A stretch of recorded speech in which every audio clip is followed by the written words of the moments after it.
as soon as we get back on the base, a gunnery sergeant comes up to us and says, "Sir, it's already out there on the BBC radio that you guys have killed women, killed civilians."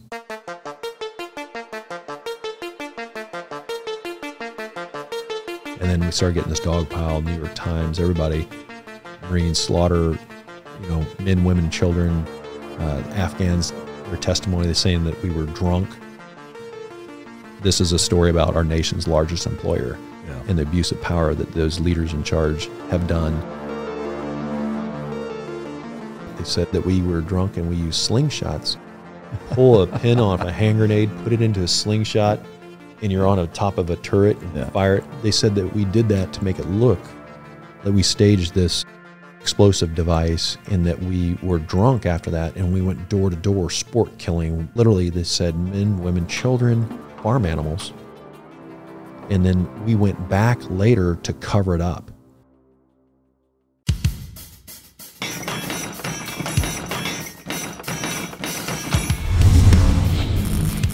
Welcome to Mic Drop, the podcast where relevancy is irrelevant and we don't give a shit about your feelings. Ladies and gentlemen, as always, it's both an honor and a pleasure to welcome my next guest to the podcast. He spent almost 27 years in the United States Marine Corps, first as enlisted and then an officer, the classic Mustang. And he led the first MARSOC team into Afghanistan. He was accused of war crimes and then eventually acquitted. He's the author of A Few Bad Men, which I promise is not in the marriage counseling section at Barnes & Noble. He did write the book on how Uncle Sam fucks you in the drive-thru. Ladies and gentlemen, welcome to the stage, Major Fred Galvin. Thanks for having me here, Mike. Thanks for coming. What is your favorite childhood memory? I think growing up there in the eastern Kansas, western Missouri area, it was wide open prairies, and I think just spending a lot of time down, we had this river, the Little Blue River. Had a small Irish family of 6 kids, so we did a lot of exploring. Unfortunately, that's not the way America is today in a lot of locations, but I really love spending that time in nature. And every time I get an opportunity, no matter where I'm at in the U.S. or world, it's awesome to get back out in nature and just listen to silence. But that's, from being a little kid, being out there, animals, nature, you could always find some peace in that. So that was growing up. And then, as you get older and you start getting into sports, for me, that was martial arts. I was also track and football and weightlifting, then setting it up for the military, which I didn't really know exactly which direction, which service. 1987, there was this, that's the year I graduated high school, and one of the peers in my high school class was like, if you want to join the military, the Marines, they're the first to fight, and that was a big slogan, so that's what drew me in. I just didn't know any better. 100%, honestly. I was like, we went to an all-boy Jesuit school, so I had no idea. They didn't allow the recruiters on the campus, so this one kid that ended up bailing out, because he had a contract, and then mine, the earliest I could get was like a couple months later in July. So he was signed up ready to go a week after high school. Yeah. And he smoked some dope and lost his contract. And recruiter's like, you on his spot? And I did. Yeah. So. That's wild. We'll definitely get back into some of the childhood stuff here in just a minute. Lightning round wise, what was the last book that you read? Last book that I read, honestly, I have a hard time figuring what was the last book that I read. Well, to be totally honest and not to sound sarcastic, my own, but and I say that because it was a life story, and just like we're talking, I told it, and Sal Mana, he was the co-author, and he was the actual writer. He put it into plain language so that everybody can understand. It's not a bunch of acronyms and technical terms. And so, but the storyline, the chronology, what happened in the courtroom, the testimony, that's all real. So that was the last book that I read. Yeah. And, but I'm a big options trader, so I'm constantly absorbed when I'm not at work. Yeah. In economic macro and then in trends. So Yeah. I'm always reading things that aren't books. They're more up-to-date economists and technical traders. That's what I do. I'm going to take a quick break. I do want to let you guys know the way that you can support the show is to support our sponsors. I know some people don't like to hear ads, but that's how I do what I do for a living. So any support you can show for our gracious sponsors is much appreciated. And again, it does support the show. So thank you. What are the two key components for canine success? That's effective training and proper nutrition. Fueled by Team Dog brings those two components to your family and best friend. The perfect nutritional balance that results in a higher mental acuity, energy, overall vitality, and even an improved appearance. Every product you will find in my company's store was born from the battlefield and not from the boardroom. Let my life's work help you become your dog's hero.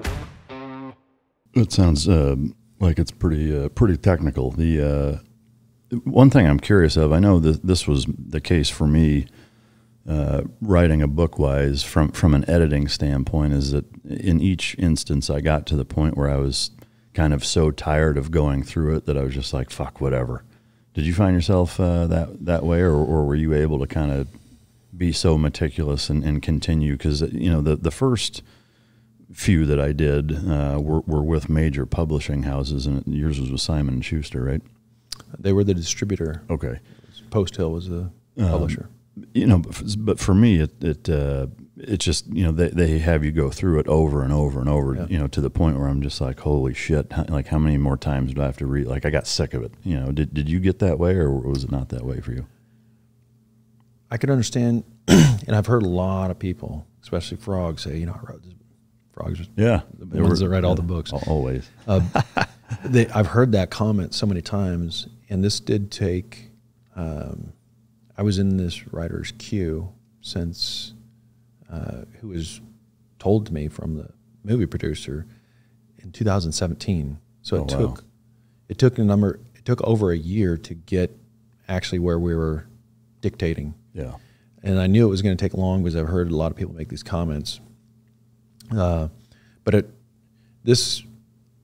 reason that I had the patience and everything, and just like anything, and before MARSOC, the Special Operations Command Force Reconnaissance, it's a axiom that's given to you. It's going to suck and it's going to be painful, and you're going to have to endure this. And for me, I realized that what happened is abuse of authority.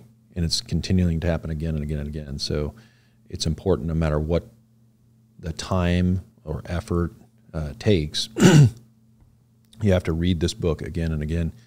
The edits, continually going back. I mean, this book has over 20,000 pages of testimony distilled down.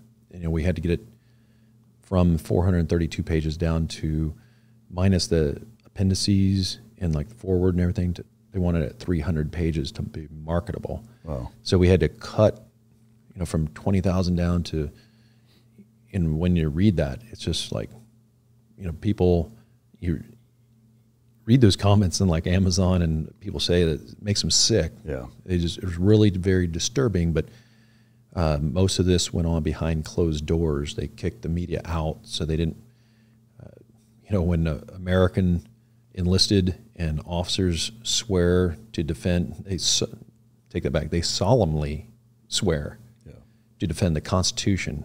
That includes every bit of the First Amendment, even the part of freedom of speech. And when you put a gag order on people who were in a gun battle, we're not talking about locations of satellites in orbit, the knock list from Jason Bourne. We're talking about garden variety gun battle. Yeah. And you put in a gag order, bring senior officers in to protect them. You're moving the media out of the courtroom for, this isn't a couple days. This is the longest war crimes trial in Marine Corps history for the war in Afghanistan. 3.5 weeks in a courtroom.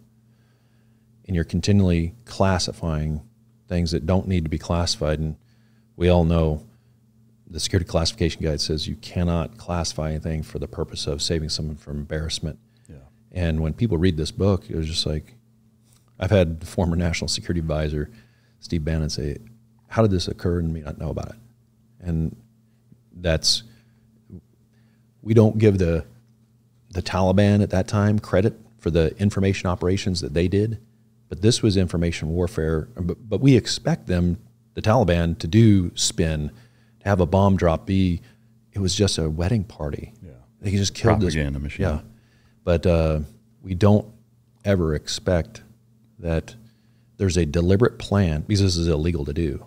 I mean, information operations, information warfare, it can be approved by a combatant commander, like a 4-star general in charge of a portion of the globe, but it can't be done against American troops or against the people of the United States. And when you are censoring and putting out one side of the story, that is propaganda, like you say. Yeah. And it's against the law to do that. And you read this book, there's not any bit in there, and done hundreds of these interviews, nobody disputes a word, because that's their own testimony. It's sworn testimony.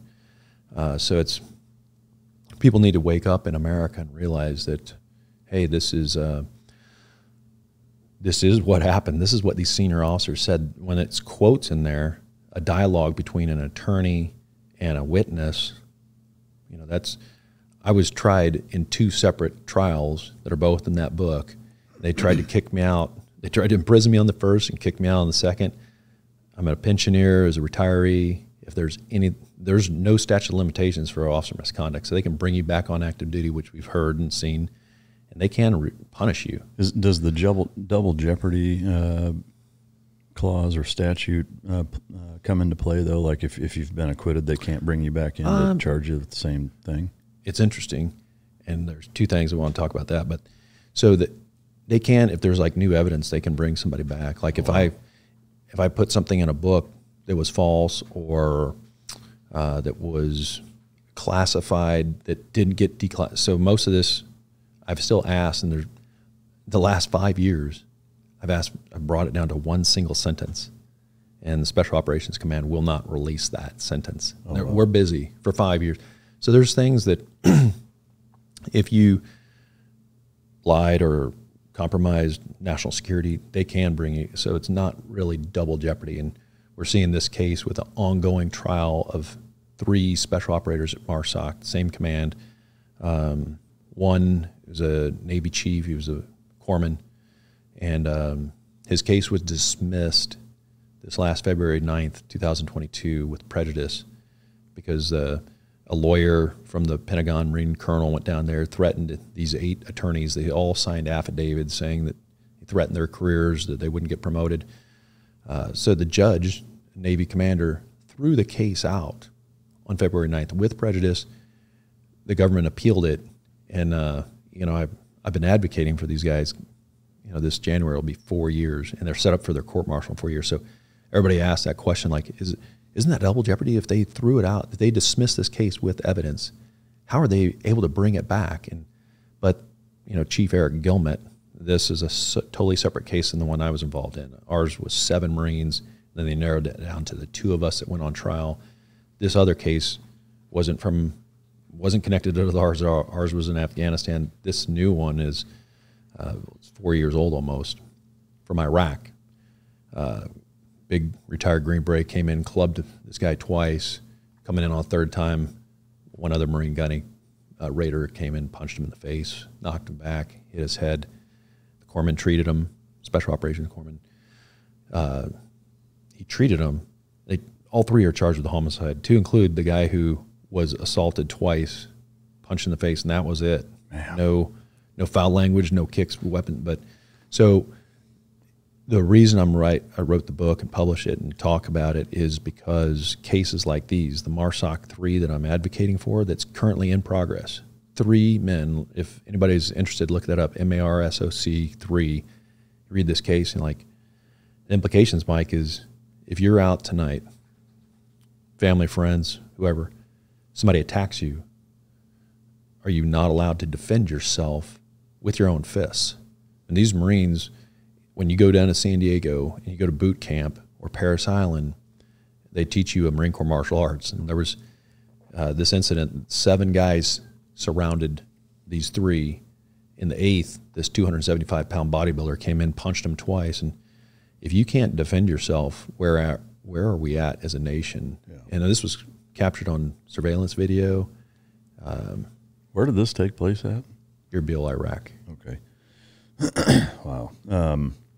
So I guess back to the question of did you get sick of it? The short answer is, for team guys who are blowing our own horns, it's easy to get sick of our own bullshit. In your case, because you were outlining the abuse of power and the corruption that goes on at the highest levels of our military's, and I'm using air quotes, leadership. It's pretty easy to pay attention to and be super thorough. That makes sense. Last quick question is your daily morning routine. What does that look like? So right now I'm living on the West Coast in Northern California. I work there with Tesla. So I get up every morning just prior to market open. My day actually starts research the night before, looking at all the trends, the oscillators, volume, and different positions. And then I'll usually enter trades, and then prior to leaving for work, set brackets to those so I can focus at work entirely on what we do with my job at Tesla. So every morning. So it's all work related.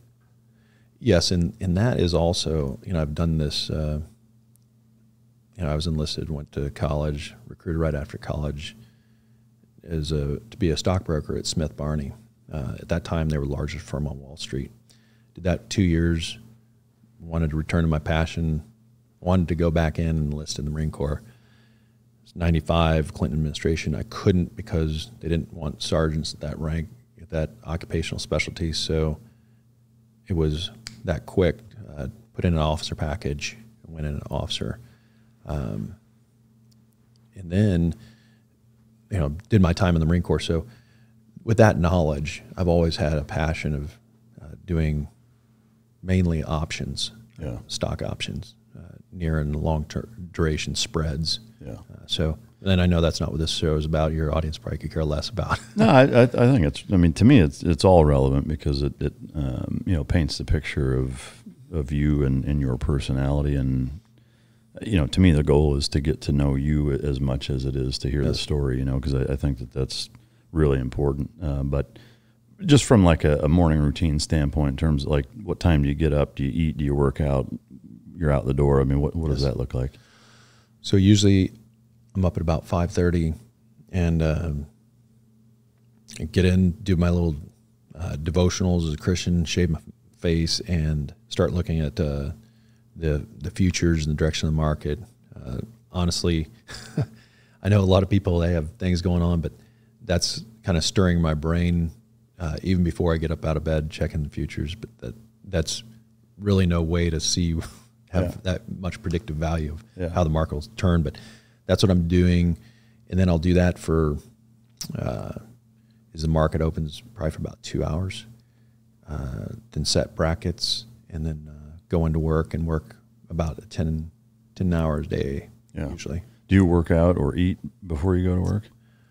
I used to until I sold this book and published the book, and then had these interviews. So most of these interviews, which have kind of calmed down, because to be totally blunt, it's easier in the morning when you're making like $20,000 than to do an interview that really pays you some couch change. So I used to do a ton of interviews in the morning because they're doing them for a lot of radio shows on the East Coast, morning shows.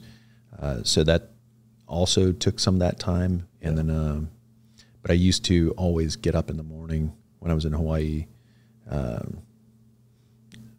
There, my schedule was a little bit different. I used to I'd get up at like midnight, work out for 2 hours, and then the market would open like at 3:30 in the morning. So even when you were on active duty, you were real heavy into trading and markets and all that shit? Actually, not so much. I had it professionally managed. Oh, I got you. All right, so you grew up in Kansas, family of six. Was it family of six or 6 kids? 6 kids. 6 kids.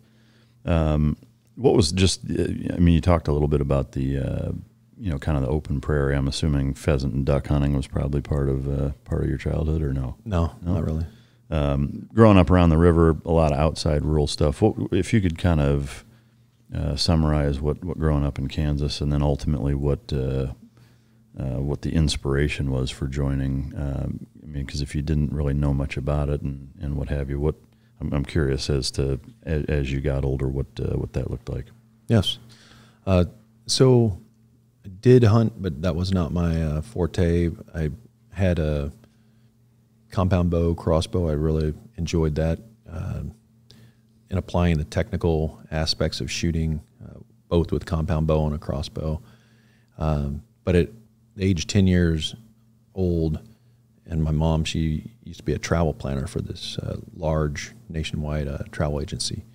And she put together all these tour packages. She was the vice president of operations, so she took us to a lot of these places, and they would have these guides who would make it so descriptive and colorful. They paint this picture, and on the trip that we took to the East Coast battlefields for the Civil and Revolutionary Wars, these people truly made it come alive, and I'd never seen or heard anything like that in the school classroom yet, where people were actually dying and where they'd literally cut off the garment, put whiskey down the guy's neck and start sawing off limbs.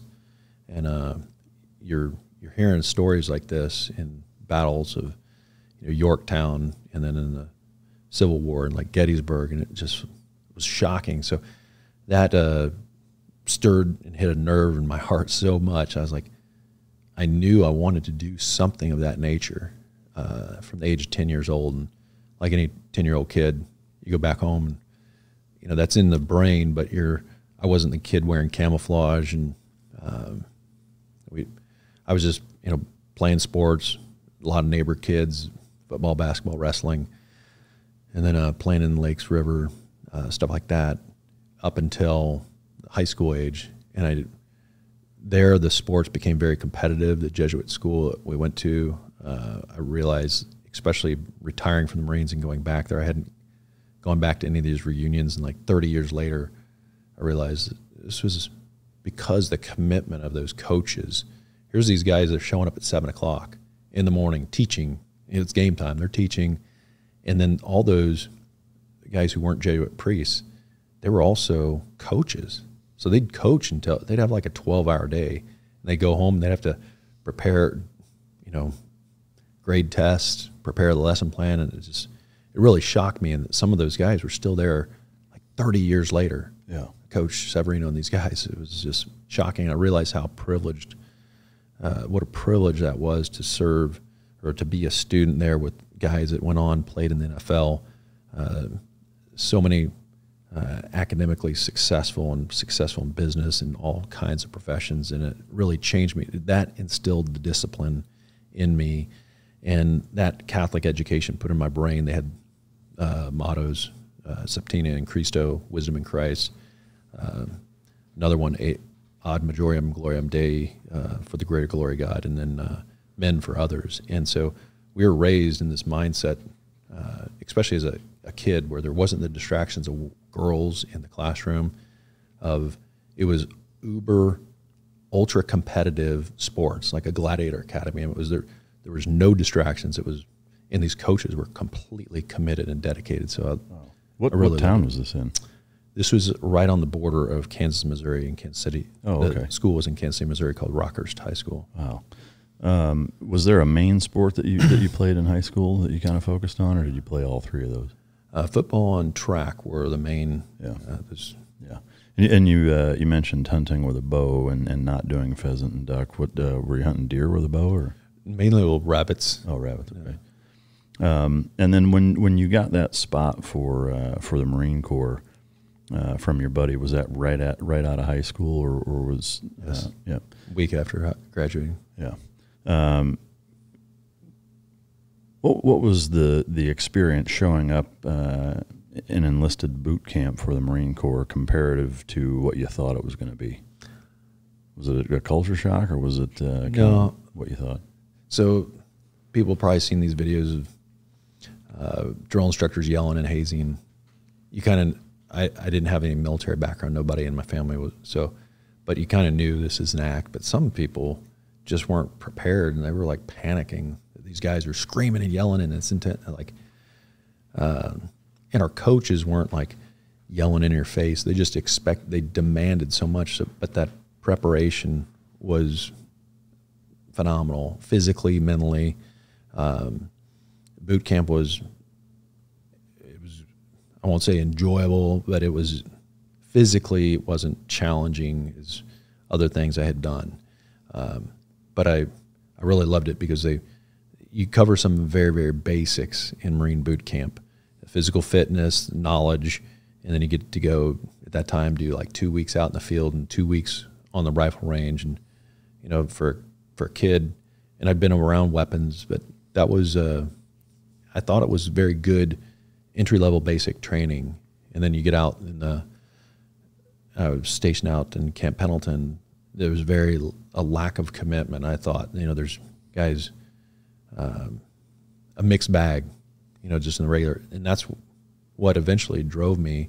Like right before Desert Storm, I was eating there in the chow hall, and a kid that I went to high school with, and he left our private school after his first year, but he was at 1st Recon Battalion, and he's like, hey, you should come over to our barracks. So I was hanging out with him for a couple nights, and I took the NDOC. This is right before we were deploying to Desert Storm, and I was like 20 years old, didn't have any idea of the politics who I'd piss off. And then my executive officer, who, let's just call him well-nourished. Some phrases is fat scare people these days, but not here. He was a heavy drop. Anyway, he really resented that I went and did this, even though I had permission from our platoon sergeant and our company gunny. He was like, you know, those are glorified grunts, and just a hater. And I'm sure a lot of listeners have had people in their careers try to, you know, keep them down. And so I was kind of ridiculed, labeled as disloyal, that I was trying to get out of deployment. It wasn't. I took the NDOC, I passed it, and I wanted to go over that unit, even after our deployment, which we went over to Desert Storm, very, very uneventful from what you're contemplating as combat, and it's probably good because some of our leaders, you know, it's just that we suck less, is what they said.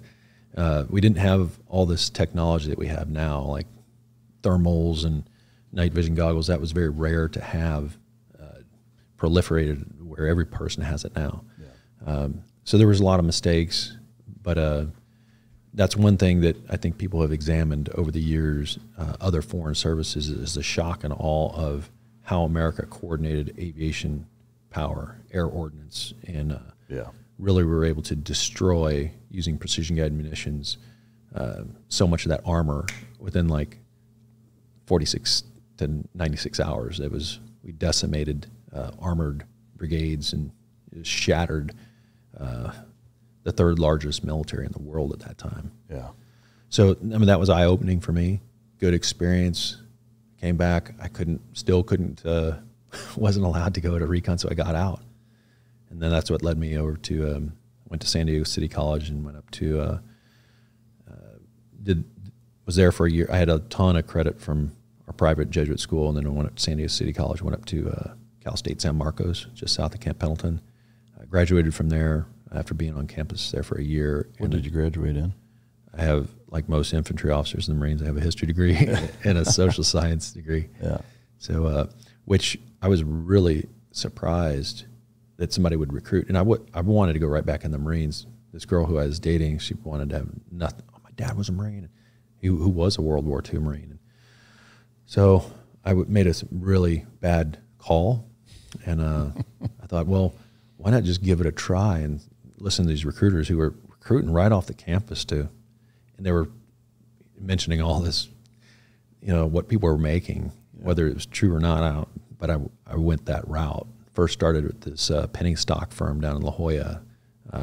Found out real quick that it was not no Wolf of Wall Street. It was kind of like a sweatshop, more akin to, I won't mention the name of the firm, but it was sort of like the Boiler Room. Yeah. If anybody's seen that one, it's and then quickly pivoted to Smith Barney, which at that time was the largest firm by amount of assets on on Wall Street, and great research firm, awesome experience. And then just remember getting off the bus there in Wall Street, and going through their professional training program.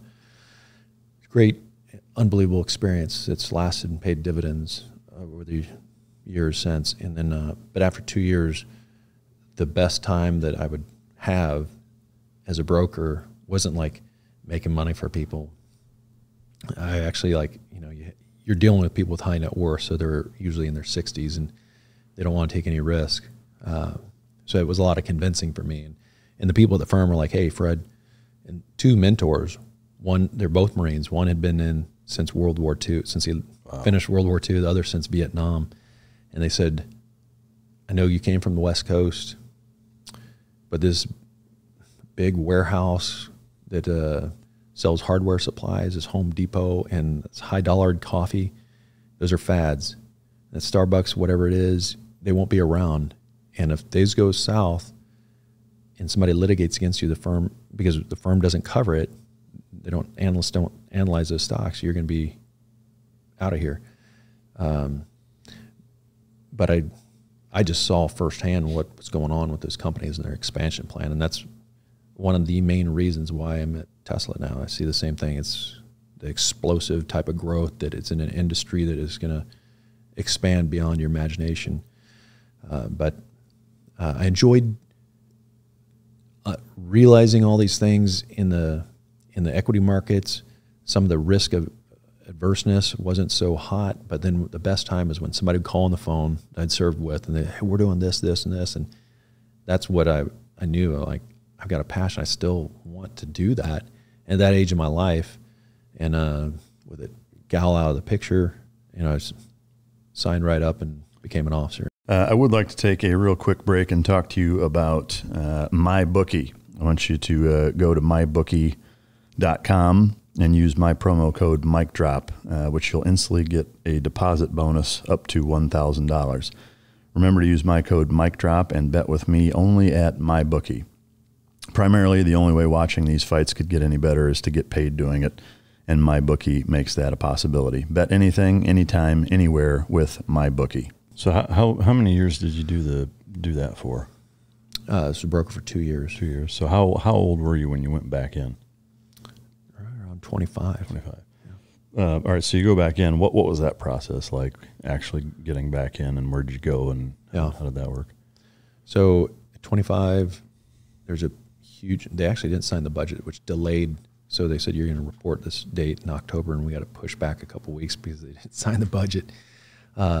But they sent us to Quantico, Virginia, where all the officers go.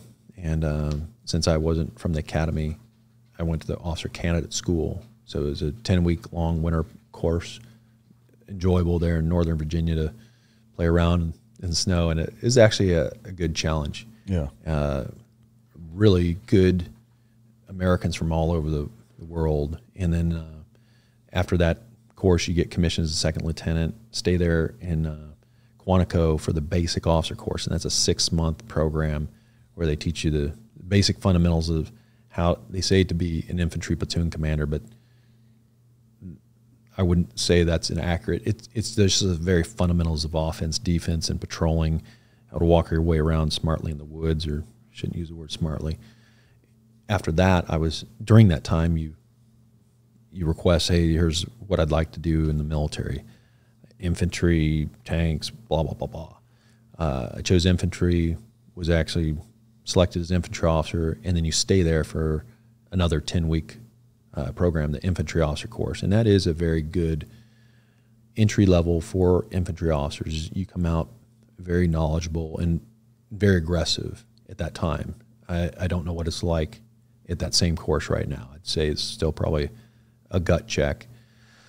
But it was great. And I'm actually going to be meeting somebody here in Dallas, one of the infantry officer guy who I spent that whole first year with.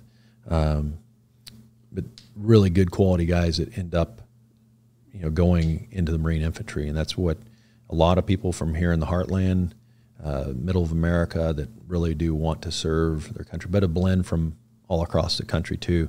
But for the most part, those guys, they're very committed. And it's a mixed bag. Some don't have the athletics experience and leadership experience, and a lot of them hadn't been in the military previously. So, but that was good. And from there, I went back out to the West Coast in Camp Pendleton, infantry platoon commander, and did that for 2 years before with a deployment to the Middle East, and then was assigned to 5th Force Recon, which is before MARSOC stood up, that was the elite units of the Marine Corps. We had East Coast, West Coast, and one in Okinawa, these little companies.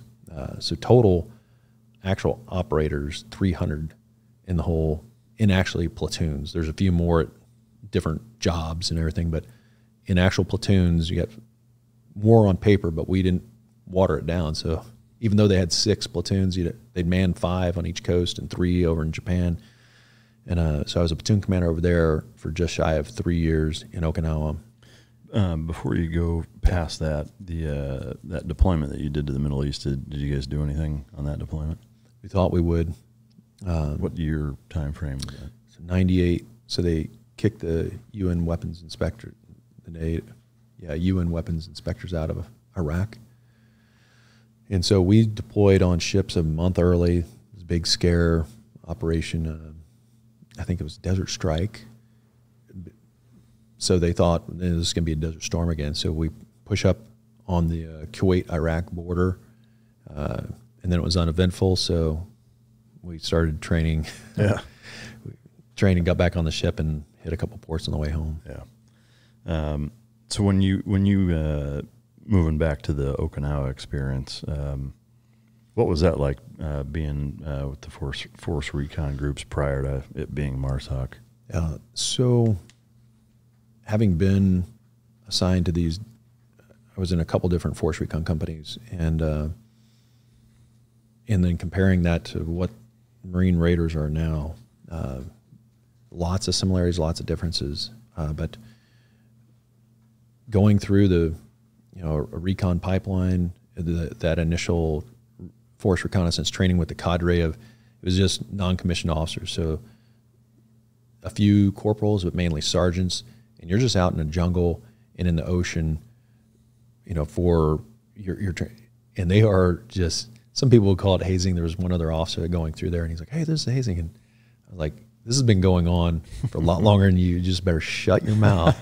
That's awesome. And suck it up. And it was weird because I was nursing this hamstring pull through the whole entire thing, and it was good, solid gut check.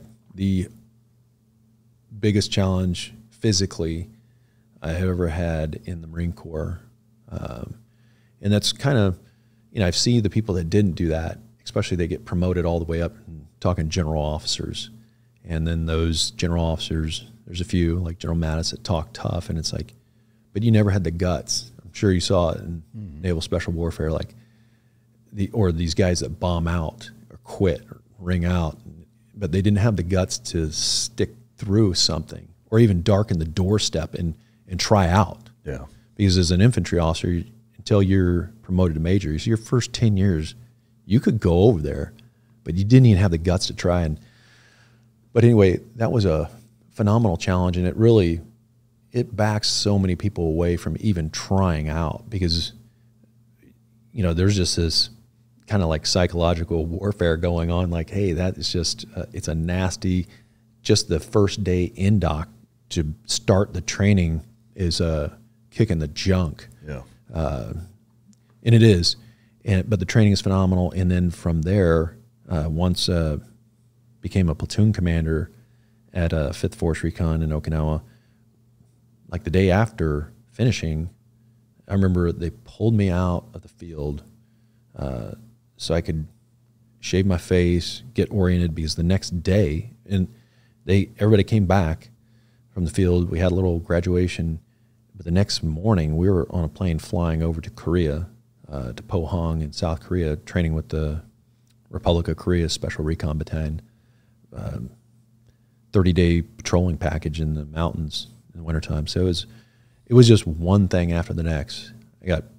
Came back, trip to Thailand, and our platoon was we did 16 of these off-island exercises. And I know as far as officers in comparison, like SEALs, Green Berets, only unless you're someone fortunate son like the Green Berets that are stationed in Okinawa, or those who are over in Germany, and you're living over there, and you're able to go to these countries that I think they have 87 exercises at that time a year, and you have 3 Force Recon platoons. So we were just jumping on exercise and training with units, the Australian Commandos, Filipino Marines, just a lot of unbelievable training opportunities in the most diverse environments. As far as all of the different groups that you worked with, which one stands out as being the best, most competent, or ones that you guys had the most respect for after working with them? I would say that Tier 1 Army Special Operations units were, and I've worked with the Tier 1 Navy and all of them. And then I guess from outside the U.S. Okay, it would most likely be the Special Air Service, and also ones that didn't have the same amount of material resourcing, like the British and the Australian Commandos. They truly did more with less, and they have such awesome leadership. Just like some of their leadership traits of optimism during adversity. I mean, that's not something they do through a gut check of their initial training, but like they just have this mindset that what's the matter? It's gonna suck. Like, this is why we're here. Yeah. You have to enjoy this stuff. Like, expect it. And so I would always, and after getting exposed to their leadership, breed that into our own. Like, hey, plan before we ever go out. Build this into your plan that this is going to go wrong. This contingency, this is going to suck, and you as the leader have to visualize in war game before you ever go out there that your leader has to accept loss, personal loss, team loss. So a bunch of Winston Churchill Juniors running around there. They did. The sounds of it, yeah. So on the transverse, who was the shittiest group that you worked with? Wow. Well, that's very interesting. The being stationed in Okinawa, and I was stationed over there twice, total of 6.5 years. The first time, they have infantry battalions that will go over there for 6 months at a time. And when you're there for 3 years, and there's 4 infantry battalions on deck, so over 4 years, you're seeing 24 units. So you see a good swath. And I know I'll have haters, and I don't really care, but this is what I observed is the worst units that performed across the 27 years, like a month shy of, that I served in the Marines, were units from the 2nd Marine Division in the East Coast. And I don't say that against the frontline foot soldiers, those Marines in the trenches. I say that mainly because the officers, it's a different socioeconomic plan. Like in California, most guys could have a girlfriend, but they couldn't really afford to have this house. But on the East Coast, they did. They would give you all this stuff that makes you want to go home and take care of that. And it's not all units were like that. And I served on the East Coast a couple of times too. The Force Recon units weren't necessarily like that, but a lot of those guys.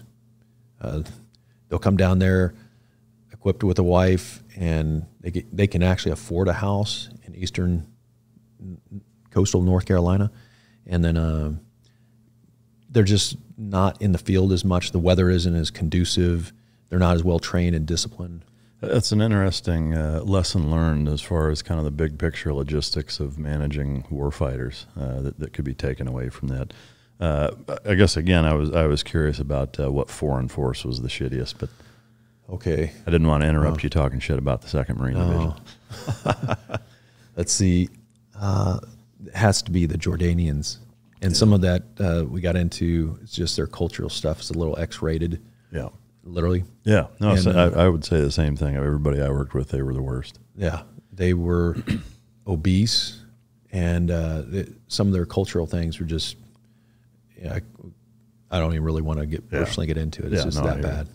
Yeah, I mean the incompetency was surprising. Even though I've worked, I'm sure we've both worked with a lot of groups that you were like, holy shit. We had a guy that actually, I think he died. They carted him off, and we never saw him again. But we went on a dive, and they had like all this brand new, Draeger equipment, and had no idea how to use it, and so we did this very, very simple, couple, 3 or 4 leg dive, just a very, very simple combat swimmer, practice op or whatever. And one guy had like an AGE or something happened where, he fucking came up and was unconscious, and they threw him in a boat and drove him off. And we never saw him again. I don't know what the fuck happened to him. They were a mess. They were a huge mess. But all right, so you said 6.5 years in Okinawa? On two separate. So after the first time you're there, where did you go after that? Then they sent me to Yuma, Arizona. And, that's fun. A lot of guys like yourself probably thinking, oh, you're on the free fall committee. So I wasn't. So the Marine Corps, they offered me 2 choices. And I was trying to, one of my big mentors, he said, Fred, he had been exchange officer with the Dutch Royal Marine Commandos. He was like, you really want to try to get one of these 2 jobs as an officer. One was with the British Royal Marine Commandos, one was the Dutch Royal Marine Commandos.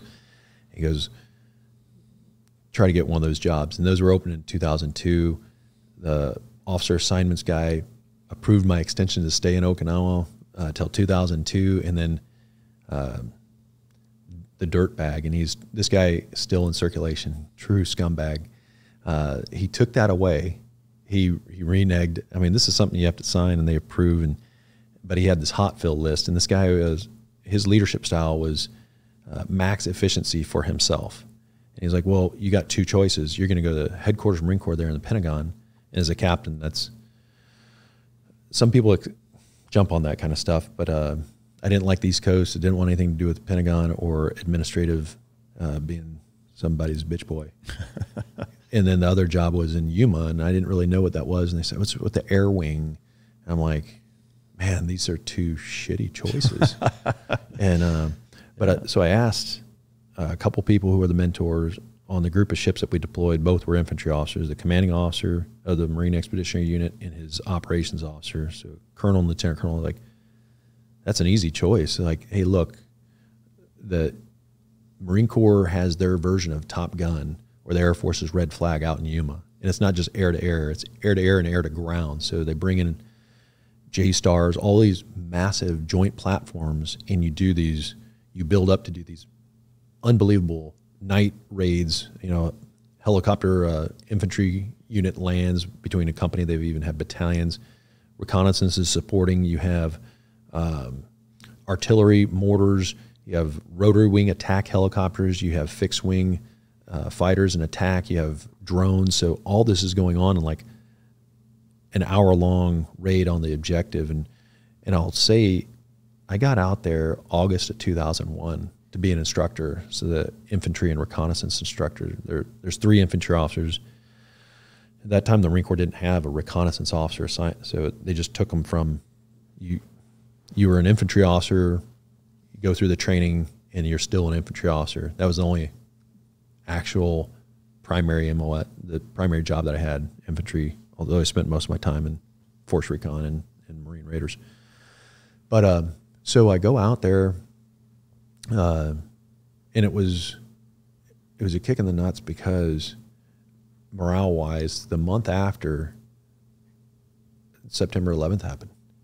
And so I'm sitting at this aviation command, one of the only single guys. These are all married pilots, and usually in the Marine Corps there's air and there's ground. And so we're the knuckle draggers, and they are the flyboys. And it's 2 different mindsets, 2 different cultures.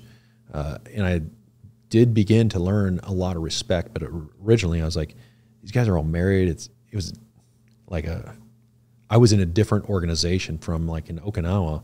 My platoon sergeant, he would not bring any recon Marines in the platoon that were married. Oh, wow. So that's why we were able to continue to just deploy and train all over. Now I'm in this place where there's one other single guy. And so on the weekends, we would go to Vegas and San Diego, and there's nothing to do in Yuma. But Yeah. I would put on these close air support packages, big, huge aviation live fire drops out in the Chocolate Mountain ranges, out by Nyland. Yeah. And then out in, we had this urban target complex called Yodaville. You can get within like 300 yards of the targets. They're coming in with inert, but firing rockets and 20 millimeter. But it's awesome because I'd coordinate. I didn't have anything to do as a single guy. So in between classes, the Germans, they have their RAG. They have Tornadoes, bring in Dutch F-16s. So we'd have U.S. Air Force F-16s, Air Force A-10s, and I would work some drug deals with my buddies to bring out mortars. And if I could bait, guys to do mortar drops, because the attack helicopter pilots like Huey and Cobras, or utility and attack, Hueys and Cobras, they need to get their what they call FAC-A, Forward Airborne Controller air. So they have to be able to control mortars, which is very difficult for them to do. So I'd get these guys to come out to Yuma, and if I could get the Hueys and the mortars, then the jets would come. So we'd have these packages where we'd run like 450 airstrike sorties in a week, training force recon platoons right before the wars. So we trained in platoons from the East Coast and West Coast, and it was a phenomenal experience for me to understand the intelligence aspect and the aviation ordnance, and to have thousands of controls leaving there, and also instructing that and learning everything about getting in and out using aviation assets. Because when the war kicked off and they started using improvised explosives, it's very, very dangerous, as we all know, to drive down roads. There's just really no safe areas until you actually get on the target, and there's fewer explosives where they live. So we would use a lot of aviation and doing offsets, walking in, and varied our tactics. And then after that job, I got early paroled because there was an unfortunate event that occurred at the Force Recon Unit in Camp Pendleton, California. They had a shooting right before they were going out on a group of ships from the West Coast. They had a live fire combat drills with their carbines, and then they went to do a blank fire raid with live role players. They didn't clear out their mags. They didn't do an inspection. I remember hearing about that, actually, because I was at Team 3 when that happened. Yeah. August 2002, Range 130, Range 131 in Camp Pendleton. So 19-year-old military policeman, U.S. Marine, was killed.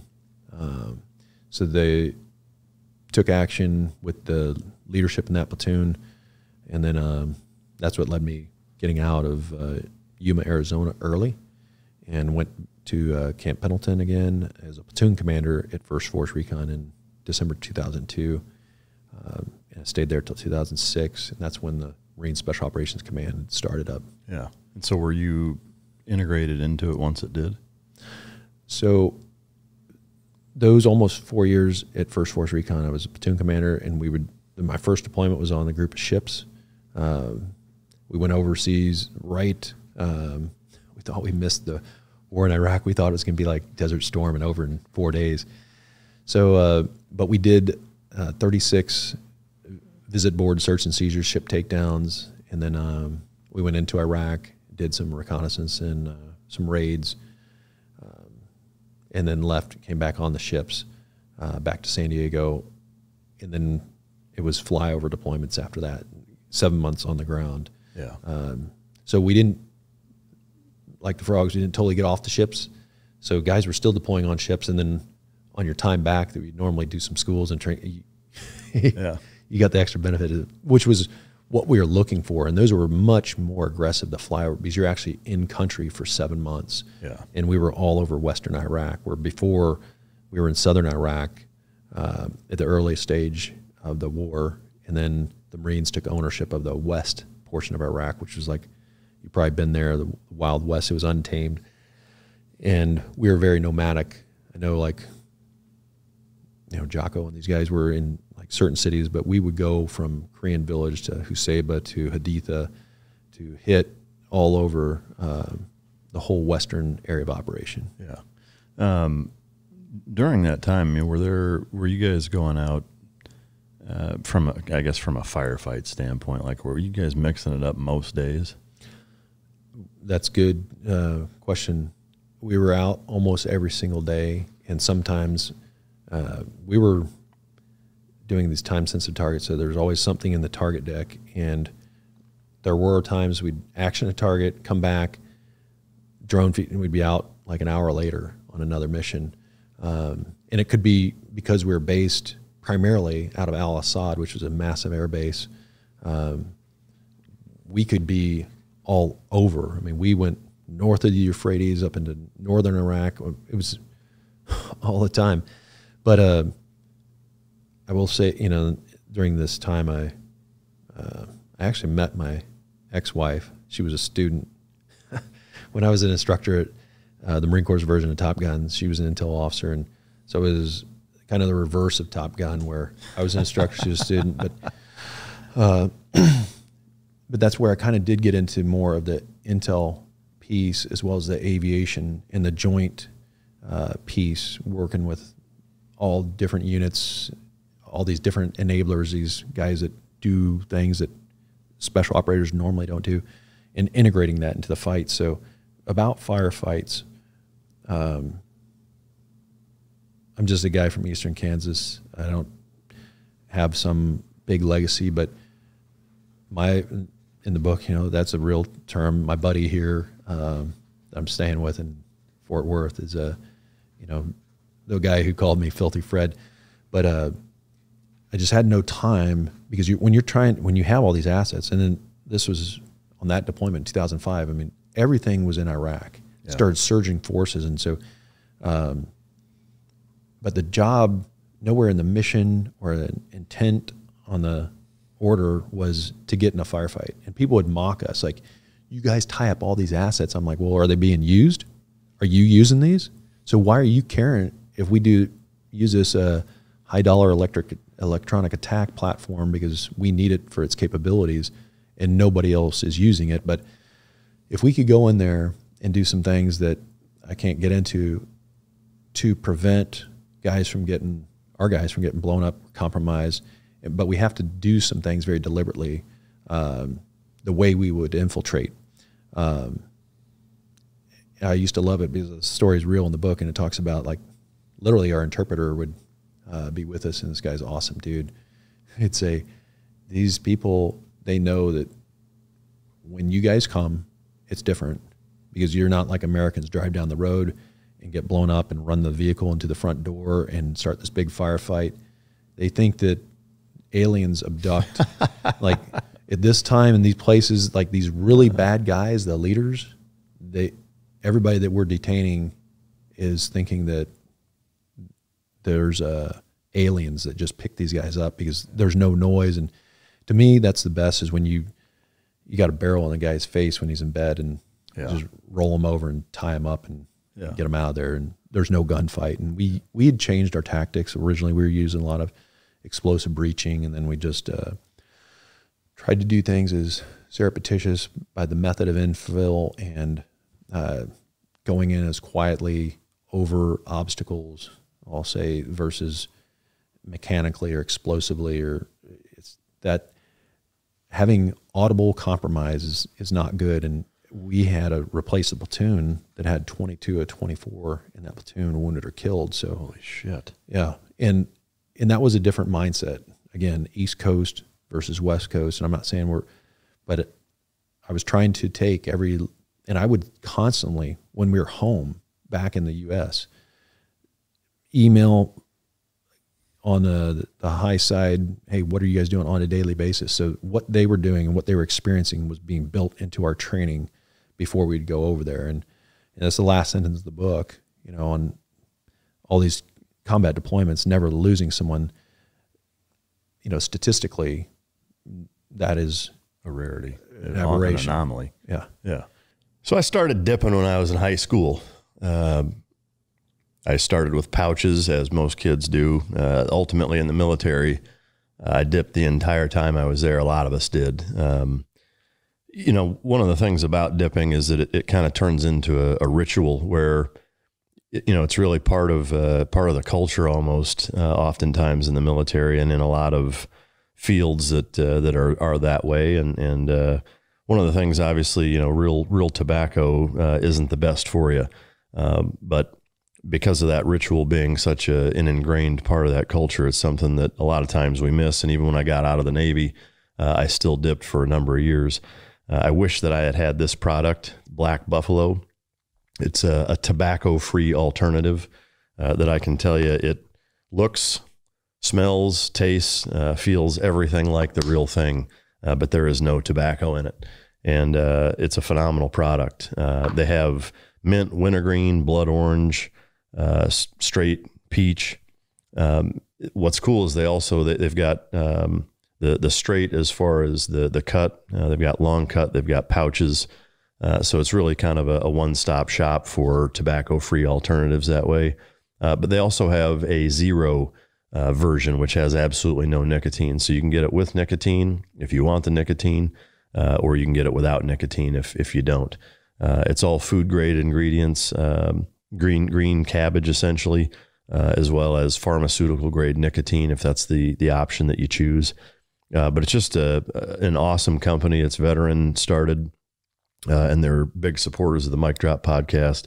And it's a product that I stand behind and absolutely endorse. It's a great crew of guys. What's really cool about Black Buffalo is it's the look, the feel, the smell, the taste, the texture, everything the same as regular dip.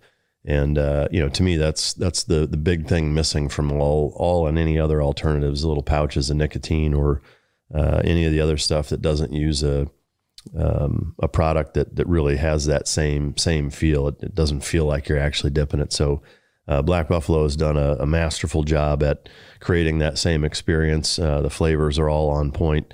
The long cut and the pouches are both just like the real thing. And again, the fact that you can get it with nicotine if you want, or you can get it completely nicotine free if you want. So again, if you're 21 years or older and you dip and you want that tobacco free alternative, go to blackbuffalo.com and the code is MicDrop for 20% off. Did you guys get into any actual gunfights? Oh yeah. Yeah. Do any stand out as being, more like the most memorable or more memorable than others in terms of what, like how it took place and what happened? Yeah. And one is described in the book, not to tease everything, but it was interesting because we were in this place where, and this happened later on in Afghanistan too, where we saw another force doing this. But when you do things to telegraph your movements, like line up all your chariots in broad daylight and let people, you're either going to try to desensitize and make it seem like this is what you're always doing, so you're less predictable. But this one time I knew like this is bad, but our CO was driving, like this is what we're going to do. This is how we're going to do it. In the Marine Corps, Marine Corps has this ethos of how we conduct our missions is through maneuver warfare. Like I'll give you a mission, but I don't tell you how to do it. I may give you some guidance, but I allow you as big of a box as you can have, and then I'm here to empower and resource you. But had our hands tied. We're going to go down Route Diamond at night, and he was being the platoon commander. Line up the vehicles, do this inspection rehearsal. So when you're in a train station in Al-Qaim, out in western Iraq, that's being observed, you're compromised. And there's only so many ways out of that base. And a lot of Marines were getting killed at that time. We originally were out there even earlier than that and on that deployment because the infantry battalion, 3rd Battalion, 2nd Marines from the East Coast, Camp Lejeune, or Lejeune as they call it. With the really good drinking water. Yeah, yeah. You can get a good attorney to help you out if you're there before 1987. But these guys had been hit so bad so many times that they hunkered down on at the train station Al Qaim and at Camp Gannon, and they just were in a defense. And they get hit with a couple sequential suicide car bombs. So they were like hunkered down. So we separated our platoon. We broke it in two. Force Recon platoons aren't big. So we sent half of our guys out there just to show a reinforced infantry battalion with Amtraks. These are armored vehicles with tanks, a tank platoon. We went out, we sent a platoon, half of our platoon, to show these guys, like, hey, you can go out at night, here's how you do it, and here's how to rock and roll, but do basic infantry stuff. Force Recon guys at that time, we weren't doing anything. We weren't haloing in and, using a sub in Western Iraq. No, it was you got your leather personnel carriers walking out there, or you're coming in a vehicle. But so we showed these guys, they started doing it on their own, but after they'd been doing it a while, they took even more casualties, and so we left there, Route Diamond this night. It was later in the evening, but the enemies were all ready because they knew, and they set their kill zone up very well, and we just got volley fired rocket propelled grenades. That night, it was a miracle, because what was coming in on us was something I've never seen before. I mean, RPGs were coming in us like belt-fed machine gun fire, just like, Damn. And we're in this on this road. The target we were driving towards was this place we called the Mansion. It was this big house. We were going in to occupy it, and then to use that as a patrol base for the next several days. And this is what we used to do. And kick them out of their house and give them some money and say, when you don't see us here anymore, you can come back. And then we'd literally pick it out with triple string concertina wire, make that a patrol base so we wouldn't have any car bombs come in on us, and go out and punch out and do patrols and raids from there. And but on our way in, we were getting it good from and we had won't go into all the assets and procedures to reveal anything, but we had significant aviation surveillance and attack in multiple layers as our guardian angel. But when you're on the ground, even the Kazovac platform, like, how many wounded and where do you need us to extract from? And it was a miracle, because the enemy they hit our vehicles. They didn't wound or kill any of us. That's incredible. That was amazing. How did you guys fight your way out of that? Oh, it was beautiful. So young sergeant, he was actually a corporal at that time. He was the gunner in our turret, Recon Marine. He just came from Okinawa. He's now a new guy at 1st Force Recon. He died later in Afghanistan, getting burned to death, unfortunately. Stud, Patrick Dauphin. This guy was just rocking and rolling, medium machine gun, just letting the enemy have it. And that's one thing I will tell Marines is, we train to fight an enemy. This is not fun stuff. It's not easy stuff. You have to have it instinctual, ingrained in your blood to not hesitate. When somebody's firing a rocket-propelled grenade and medium and heavy machine guns at you, they're not there to have their hearts and minds be won. You must kill them, and it must be like later on when I started MARSOC, and I'll just tease this a little bit. What's your call sign?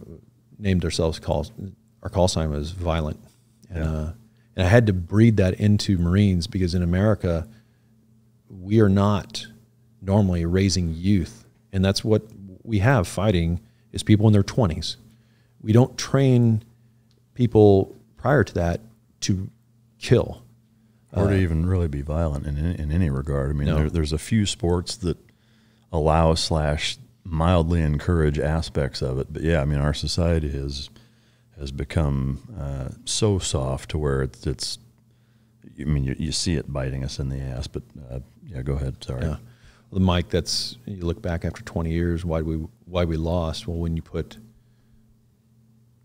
I'll name some names. When you put guys like General Petraeus in charge, and it sounds wonderful, but it's not violent. It's not pushing that down like, I will support you, when you have your paramour come over and you're having sex with her while she's writing a book about you, and you're over there as a 4-star general in charge of Afghanistan supposedly trying to win this war. Someone who is violent, has to go out and say, whatever you need, I will give you. Yeah. And that's in the book too. On subsequent mission, also back out there in Al-Qaim later on that deployment, there's a warrior from the East Coast, the regimental commander, full bird Marine Colonel, Steve Davis. He made no bones about it. We were going out on a reconnaissance patrol. They were doing this huge regimental sweep. They pushed across the north side of the Euphrates, but before that operation kicked off, Operation Matador, he said, I want you to go up on that ridge line, and we're going to push from east to west into Jordan. We're going to push these guys and just kill as many, drop all this aviation ordnance. Do you have any questions?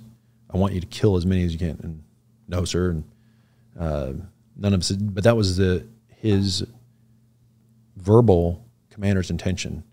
And they later, relieved him, and it was very unfortunate because this guy was a awesome leader. He had spent time in reconnaissance and at JSOC. He was a warrior, and he had our backs.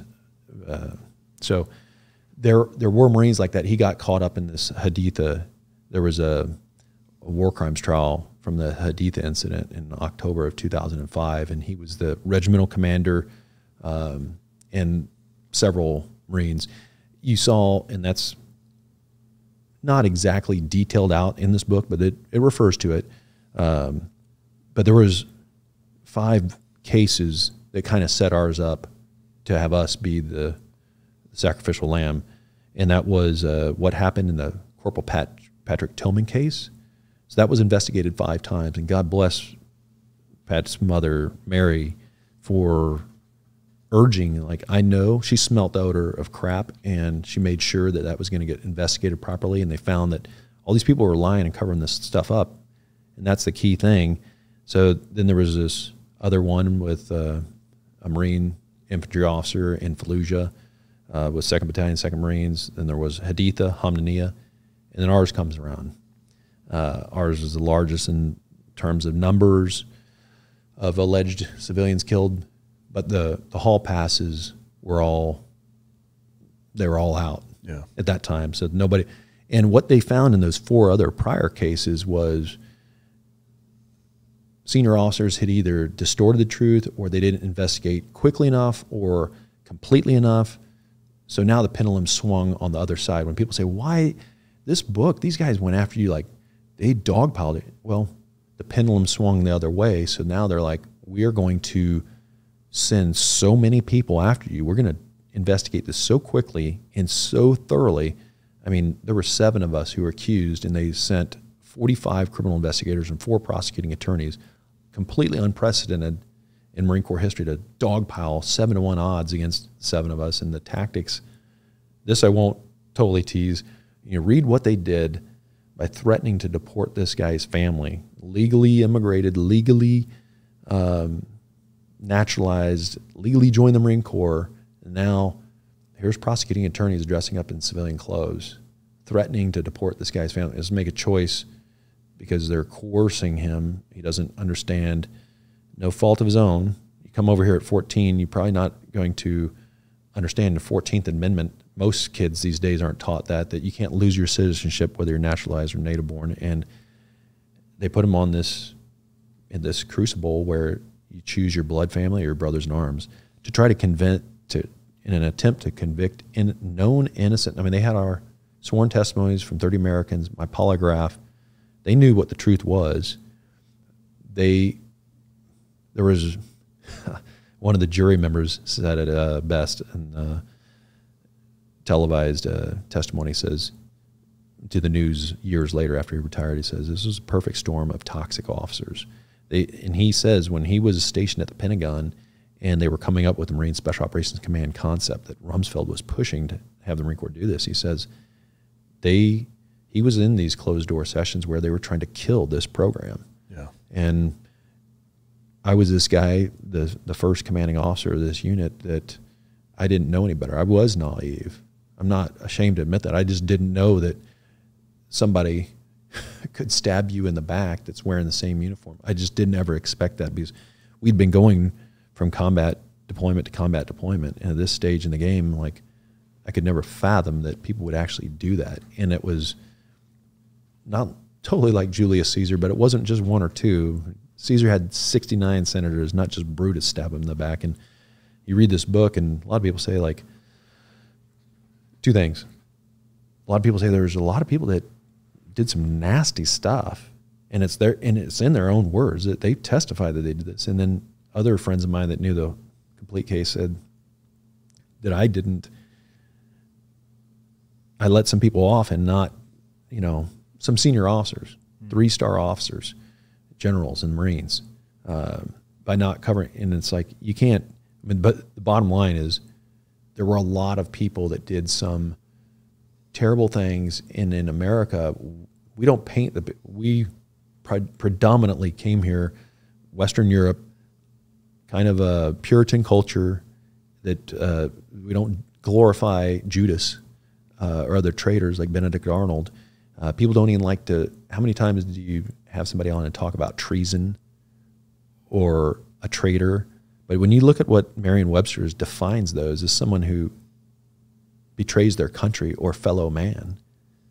What happened in our book, the reason it's different than most is because it's a book about treason and betrayal, about traitors. And this isn't Fred Galvin describing this. I was the fighter in the story. Salmana wrote a book.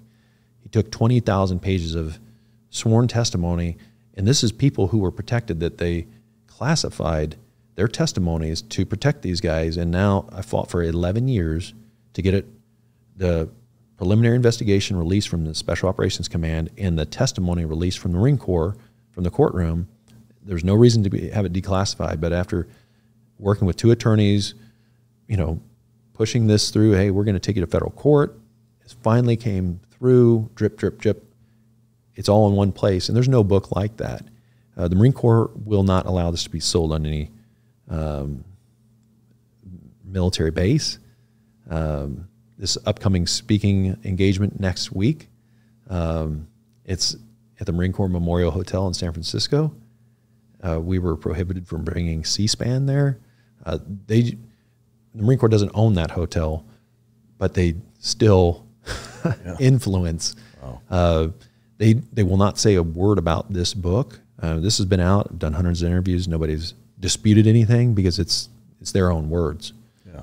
But it's about betrayal, and in most people in their life, women, men, have had a boss, spouse, girlfriend, boyfriend, do something they consider that, and that's what I think this book can help them. But also, this is a story about our nation's largest employer and the abuse of power that those leaders in charge have done and are getting away with this case right now with the MARSOC 3.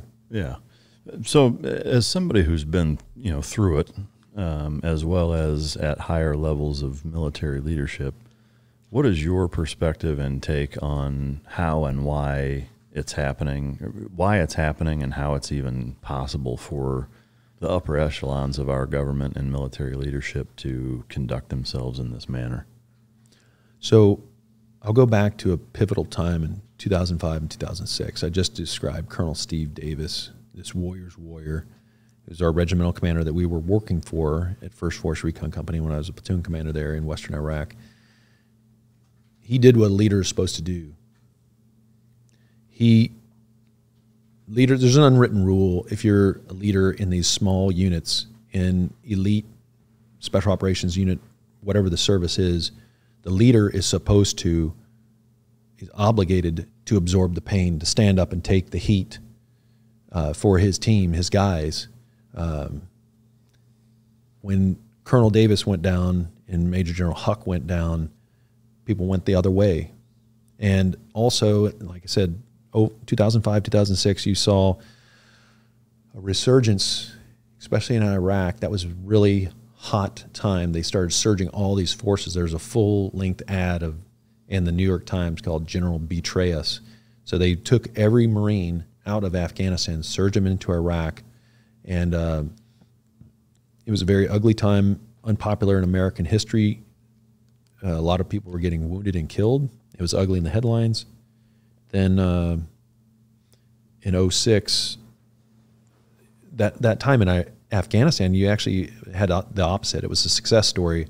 The Taliban had been routed. They go over to Afghanistan and other places and started to regroup. But in 2006, Hamid Karzai, because he had some success, with the U.S. Special Operations Forces, primarily doing the heavy lifting.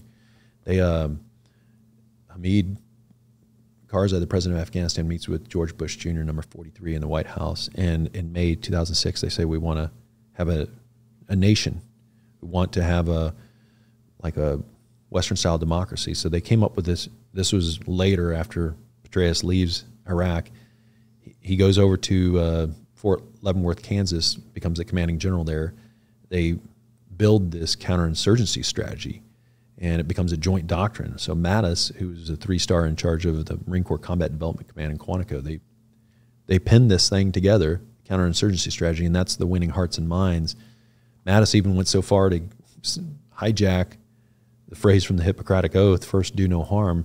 Tell me in Iraq or Afghanistan if that's going to send mixed signals to a kid that just saw somebody get blown up by a improvised explosive device. You know, first do no harm. Like, and I'm not advocating mowing down people without weapons or women, children, but to answer your question, Mike, in 05, 06, it started this first do no harm. It went from very aggressive kinetic operations where we were winning at that time to we're taming the Wild West in Afghanistan to this thing that spun out of control and lasted for 20 years that made the situation worse in the end. But I will say that when Hamid Karzai and Bush met, the so what on that is our generals, we don't hire stupid 3- and 4-star generals and admirals that are working in places like the Middle East or in the Pentagon that are leading. They're not stupid. They saw opportunities. And you have talked to these people. They're smart, but they're also not going to set up themselves and to absorb that pain. They're like, hey, this thing's going to go on forever if we have anything to do with it, and we can make a lot of money. Look at our current Secretary of Defense.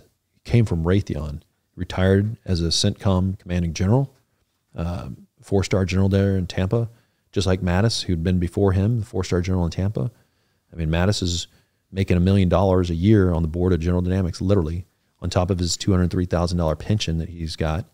I don't know what they paid, what's his face?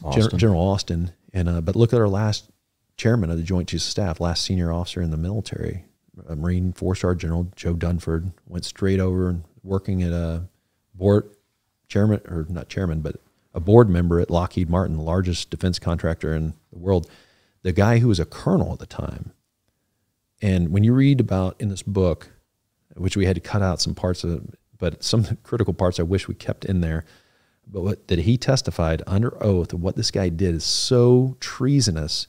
John Nicholson, what happened to him? He got promoted 4 stars. He was second last general in charge of Afghanistan, the whole mess that was there. And now he's the chief executive of Middle East operations. He moved over to Abu Dhabi with his new wife, and still a war pimp for these forever wars. And trust me, these guys are not there on some No General Left Behind program to keep them off the streets. They have financial wherewithal to retire and live in style. So is it safe to say that to reduce it down to kind of a simple phrase is that the profitability of war and the tie-ins with high-level military leadership with contractors and you know the war machine, the industrial complex, whatever the fuck you want to call it, is that is the kind of driving force behind why there's so much corruption and why they would come down so hard on somebody like you? Absolutely. I've named names and they don't want to mention anything in this book.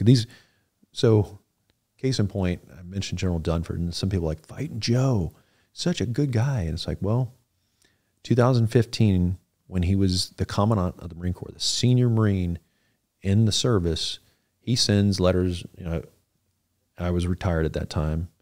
I went back to live in Kansas. We have a family situation. And I started a business. I was putting up these automatic teller machines, or my own brand, in the ghettos of Kansas City, Missouri.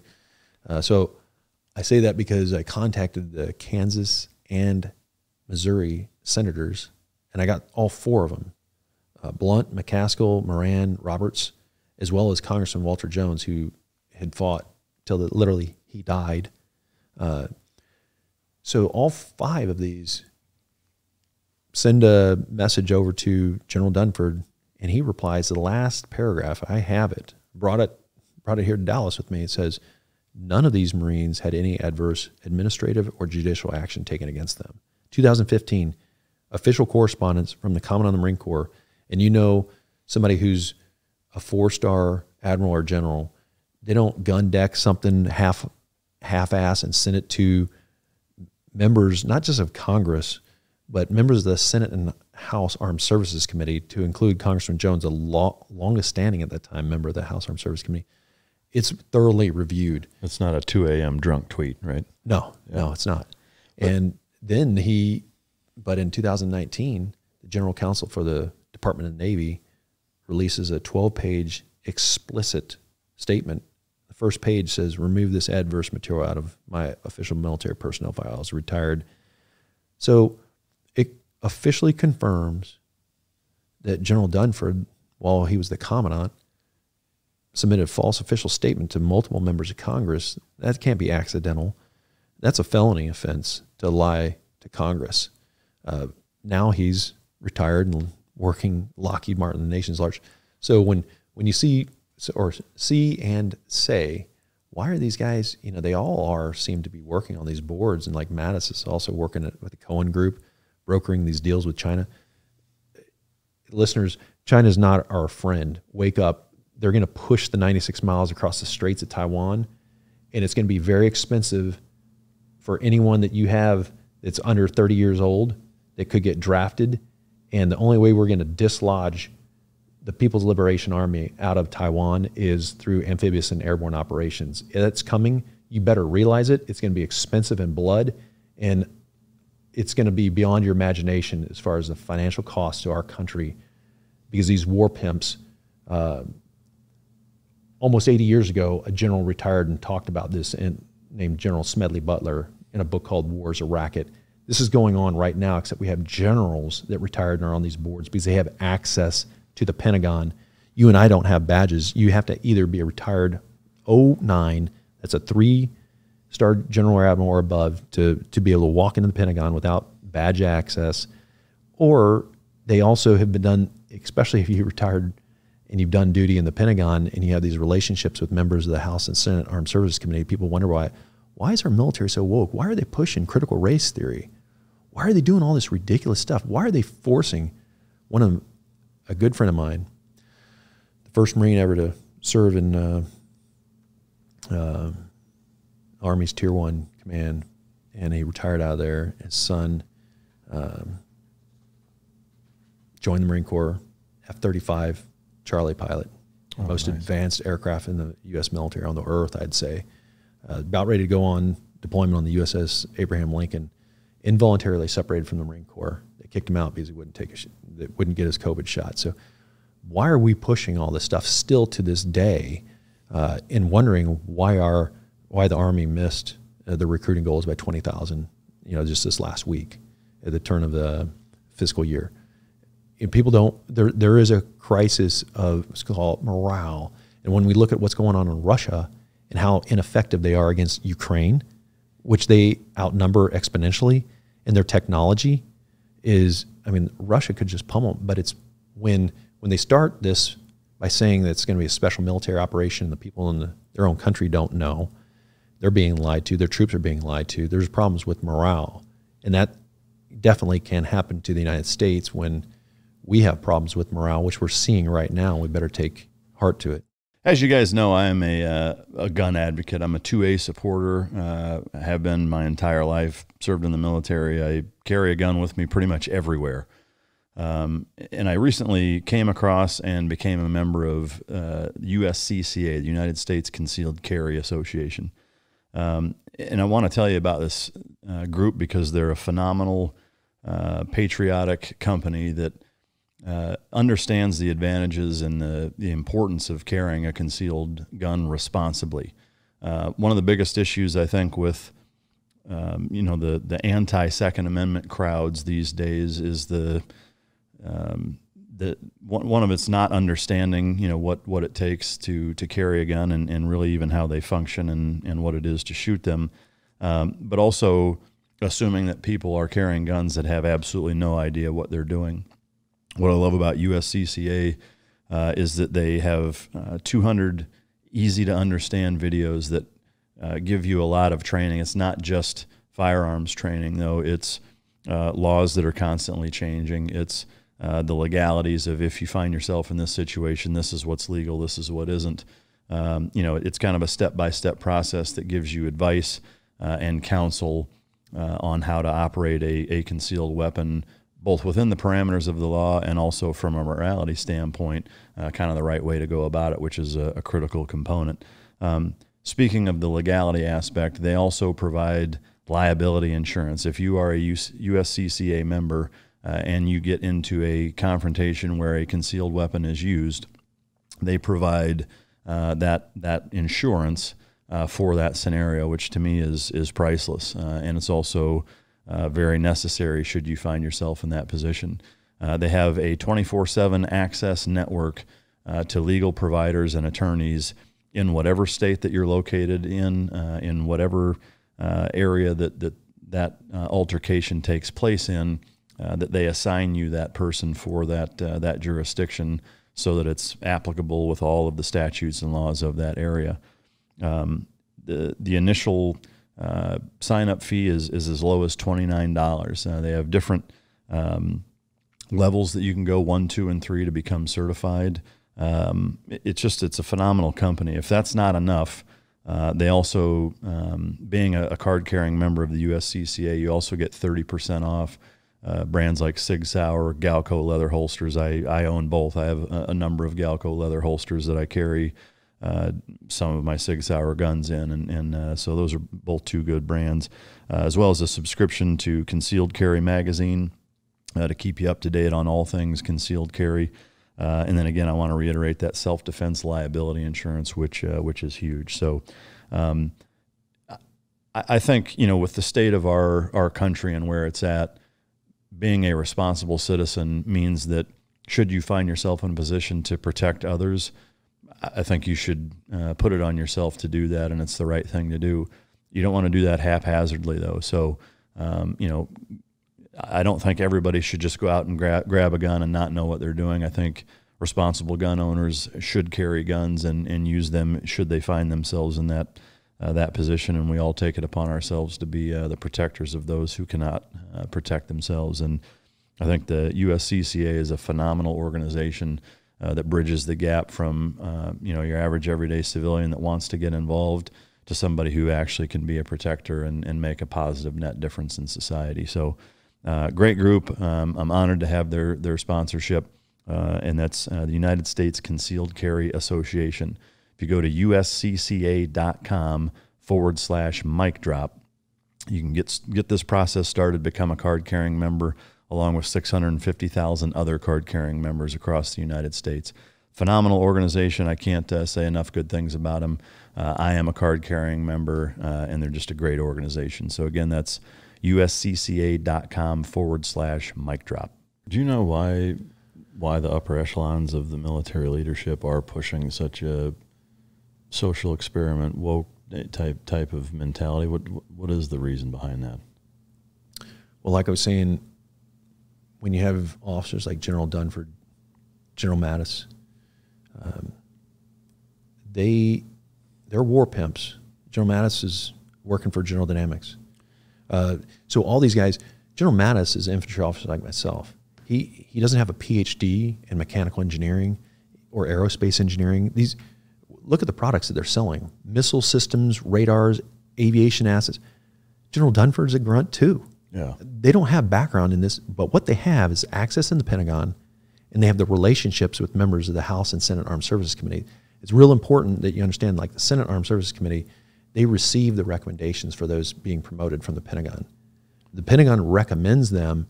The Senate Armed Services Committee approves them. So you have to be friends with those on the Senate Armed Services Committee, because they will approve or disapprove, and they don't want the straightest shooter. Okay.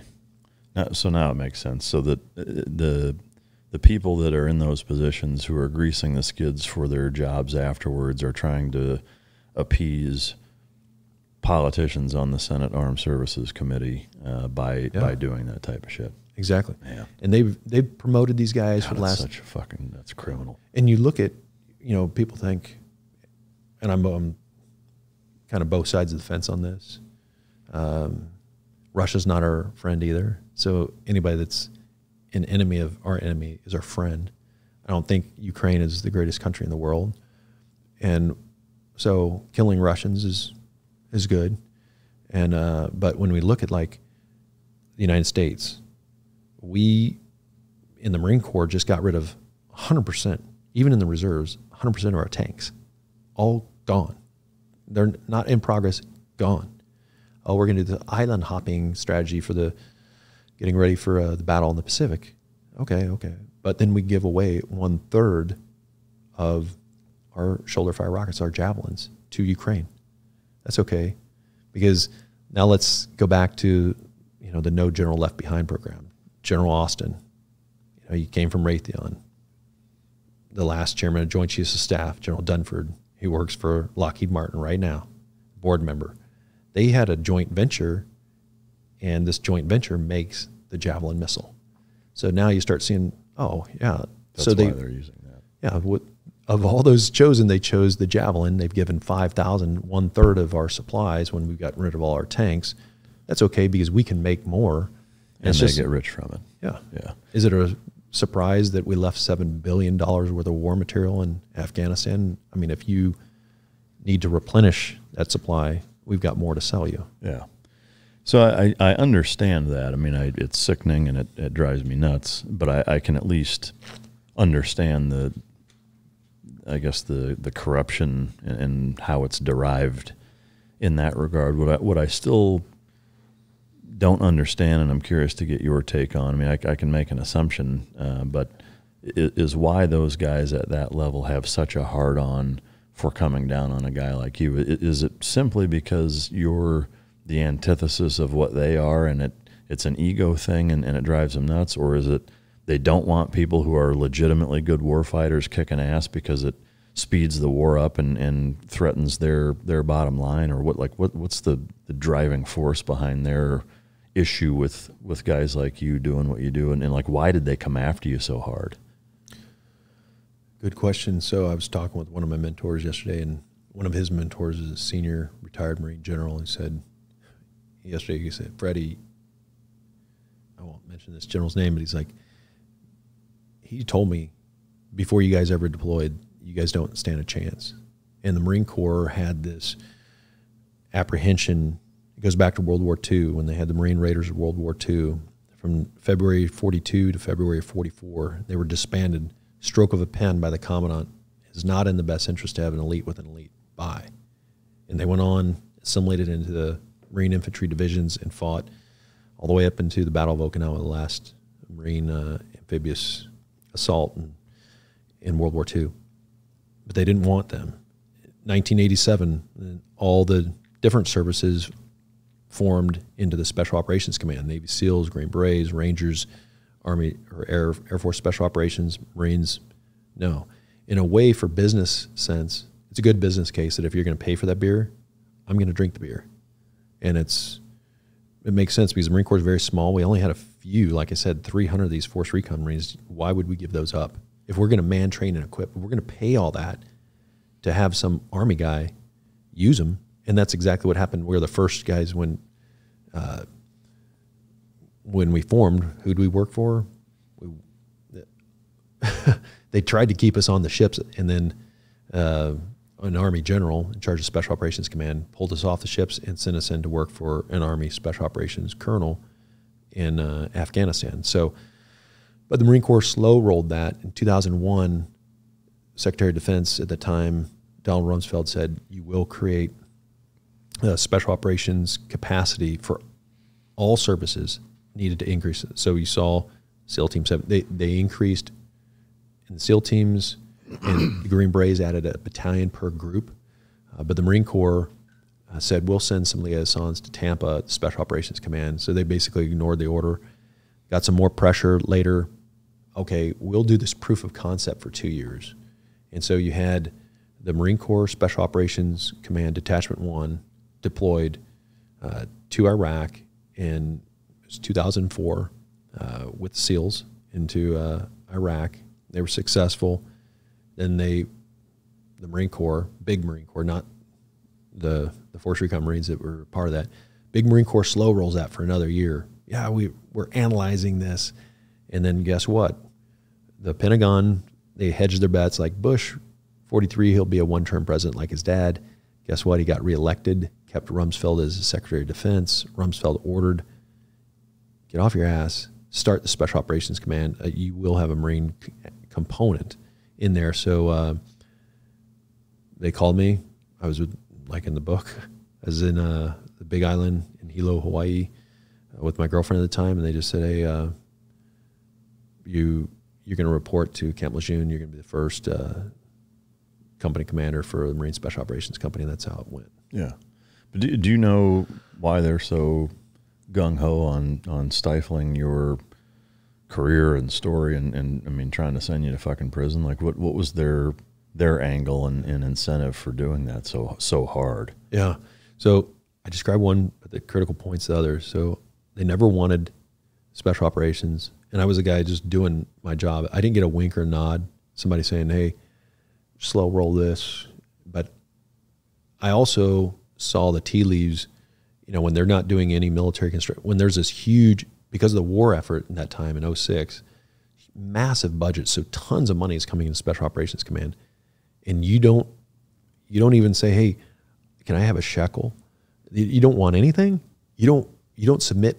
And so now the table of organization, like what they said that were going to be created in this organization, went from 300 Force Recon Marines to 2,600 guys in Marine Special Operations Command. And they said, we don't need, all your weapons will come out of the 2nd Force Recon Armory. I'm like, okay, that's enough for like my company. But I mean, we're growing, I mean, 115 guys in our company. And that's a lot bigger than we ever were before. But I think they just wanted this thing to die. Put no plans for military construction down. That came later. But, you know, I was very aggressively building roads, like on my drive across the country, the first stop.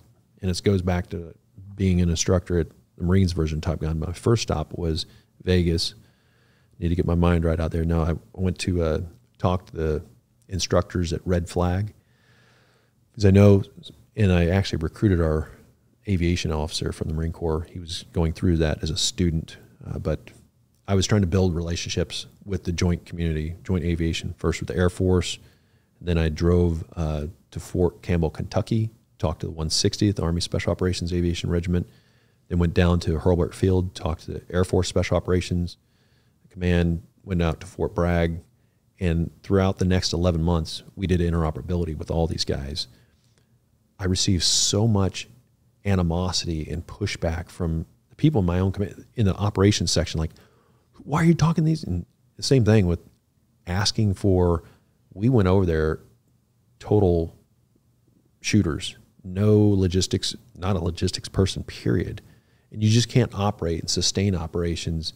Stuff breaks if you're in the most formidable terrain in the world, in the Khyber Pass there in the wintertime. Vehicles break, radios break, things break. You need food, stuff like water. If you can't order any of that in the Army, you know, us working for the Army is kind of like you bringing your girlfriend home to meet your wife. It's not welcome. Yeah. Their support side is like, you know, and it's detailed in the book, you know, what they didn't provide, but not going to cry about it here, but it was not a good setup from day one. Yeah. But I kept doing that. And then now that I'm retired and I'm requesting for years to have this stuff declassified, I'm breaking ranks. So I've become public enemy number one. And we saw this time last year, there was this Marine Lieutenant Colonel Stu Scheller. He was out there talking about, you know, the withdrawal. Mm-hmm. Then he started to get off on these other topics, but he's, you know, they sent him to the brig. You know, they put a gag order on him. He broke that, and they sent him to the brig, and then they sent him to a court martial and kicked him out. So the Marine Corps does not, this isn't Fred Galvin's opinion, this is me telling you facts. They don't deal well when you break ranks, even after you retire. If you want to write a book, they will just treat it like the whole existence of the task force that I commanded, like it didn't even exist. Yeah. So, I mean, to reduce it to a single element is that you went against the grain, Yes. and they're pissed about that, and that's why they came after you so hard? 100%. Yeah. So I'd love to get into the actual instance and the operation that this all stems from. We'd been in Afghanistan for a month. We were on our 30th patrol. This was on the 4th of March, 2007. Threefold patrol.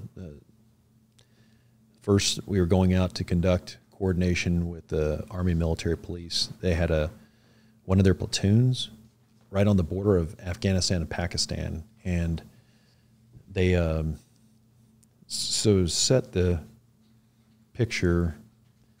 2007, we couldn't go into Afghanistan, or we couldn't go into Pakistan, so Pakistan became a training sanctuary. We built, American taxpayers' dollars, built this nice road connecting the capital cities of Afghanistan and Pakistan. So that was the first paved road. And so what was going on right on this border town is we were planning this mission,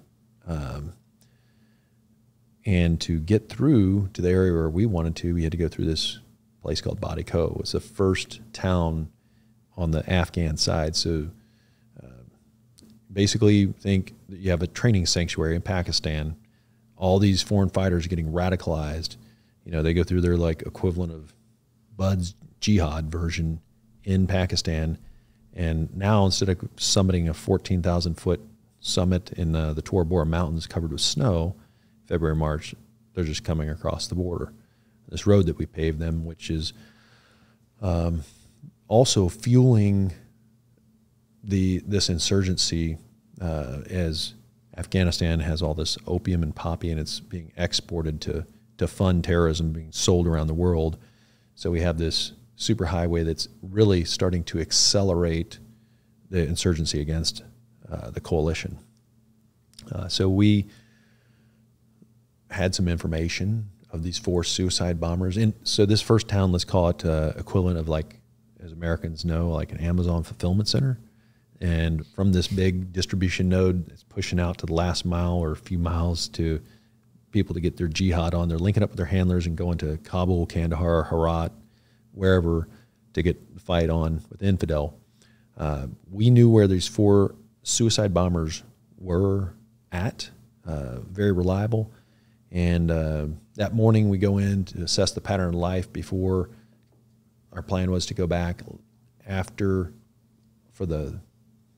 we conduct a liaison to go do a meet and greet. So the first phase was meet with the Army Military Police, make sure that we can set up there for a quick reaction force, and make sure, this was a female Army lieutenant, that she was good with having us stage.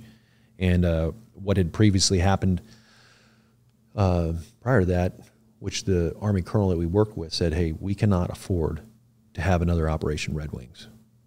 What happened to Frogs will never happen again. You will have a dedicated quick reaction force able to immediately reinforce any of your operation. Do you understand it? Yes, sir. Got it. So, I'm the commanding officer. I'm going to make sure we have a bomb-proof plan at that patrol base where she had her military police. So go out there to do forward unit coordination face-to-face. She says, yeah, no problem. Then we go and do recce, because they wanted us up in the mountains, in the Tora Bora Mountains. So we do a mounted reconnaissance in still March, beginning of March, still snow-covered. Some of it's starting to melt, so it's muddy, it's dangerous, in armored vehicles that have these 600-pound doors that are overweighted, so you can easily slide and get these things rolled over. But that was the second phase, is to do a mounted reconnaissance as high up as we could go. We were looking at some of our imagery, figuring out where we could patrol, where we could get up there in the snow melt, because my aviation, I was not a pilot, but my background working with aviation, I had, from the time we got there, myself as a commanding officer, continually requesting aviation support to get up into the Tora Bora Mountains. denied. You know, so they were, why aren't you getting up on the mountains? Well, we don't have aviation assets at all. They did approve the very first one. They approved it very quick and easy. We did a visual reconnaissance in Army CH-47s, and then those CH-47s sat on that airfield indefinitely doing nothing right there on our base. So we were figuring we'll just go do dismounted or mounted reconnaissance. So that was our second phase, and the third phase was come back in that town and do a meet and greet with tribal elders. Because at that time, it wasn't like Iraq where if you knew where the bad people were, you could just go action it. This was the new counterinsurgency strategy, the hearts and minds. You have to give them the benefit of the doubt. You start seeing this now with law enforcement. You know, you can't go get a bad guy. You got to wait for him to kill again. And hopefully you catch him in the act. So as we go into this town, the pattern of life, it completely changed. As soon as we got on the paved road from the mountainous desert that we were in and start heading west into this village of Badico, complete shift in baseline. Now it's not the hustle and bustle with men, women, children in the market. It is just fighting age men lined up on both sides of the road. As soon as, you know, we had 6 vehicles in our patrol, as soon as all 6 of our convoys on the road, I was like, watch out, boom, car bomb blows up in the front of the patrol, right on the bumper of the second vehicle. Detonates. This was a van filled with mortar rounds and fuel. So as you've seen, you know, they started to develop working on the psyche, not just a blast putting like shrapnel the size of your fingers into the human body, but when a fighting man or woman is burning alive, what that sets into your mind, it really scares the hell out of people not wanting. So this fuel burnt parts of the trees over 100 feet in the air. I mean, it was a massive car bomb. Immediately after that, just to the left, perpendicular, somebody was driving a sports utility vehicle. He had 3 Muldoons hanging out the windows, firing AK-47s, coming in to T-bone the second vehicle in our patrol that had been blown up. So we, going to what we call herringbone formation, we stop. Marines, at that time, we have a Marine doctrine for ambush, and then we have a special operations, convoy operation patrol. Both doctrines say when you're attacked in ambush, you counterattack.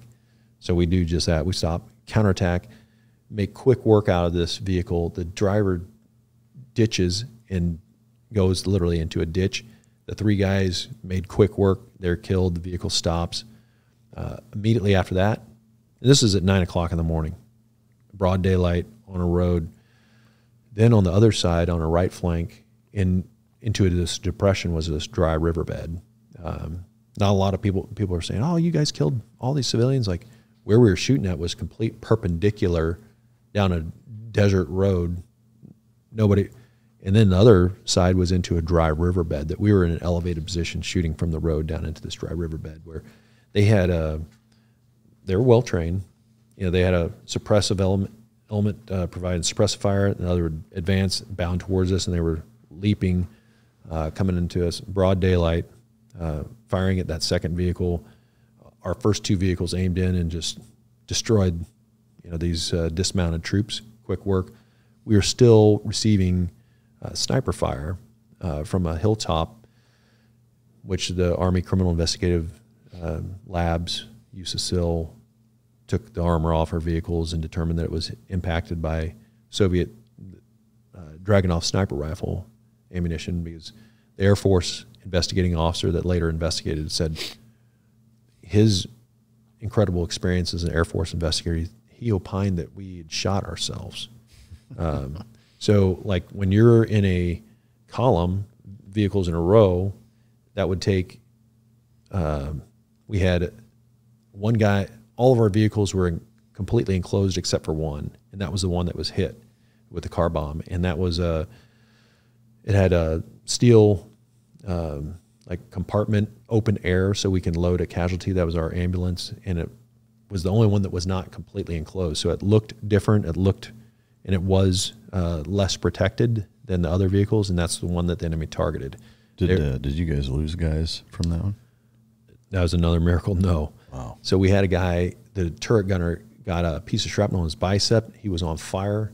He immediately stood up and immediately engaged that Toyota Prado, the sports utility vehicle, is driving straight towards him. Jesus, while he was on fire. Yeah. How is he doing now?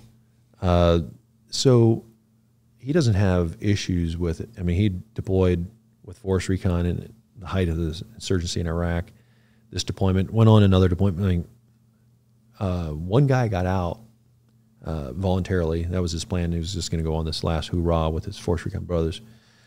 But the rest of us redeployed. And one guy did medically get discharged, but so he went back out as the rest of us did.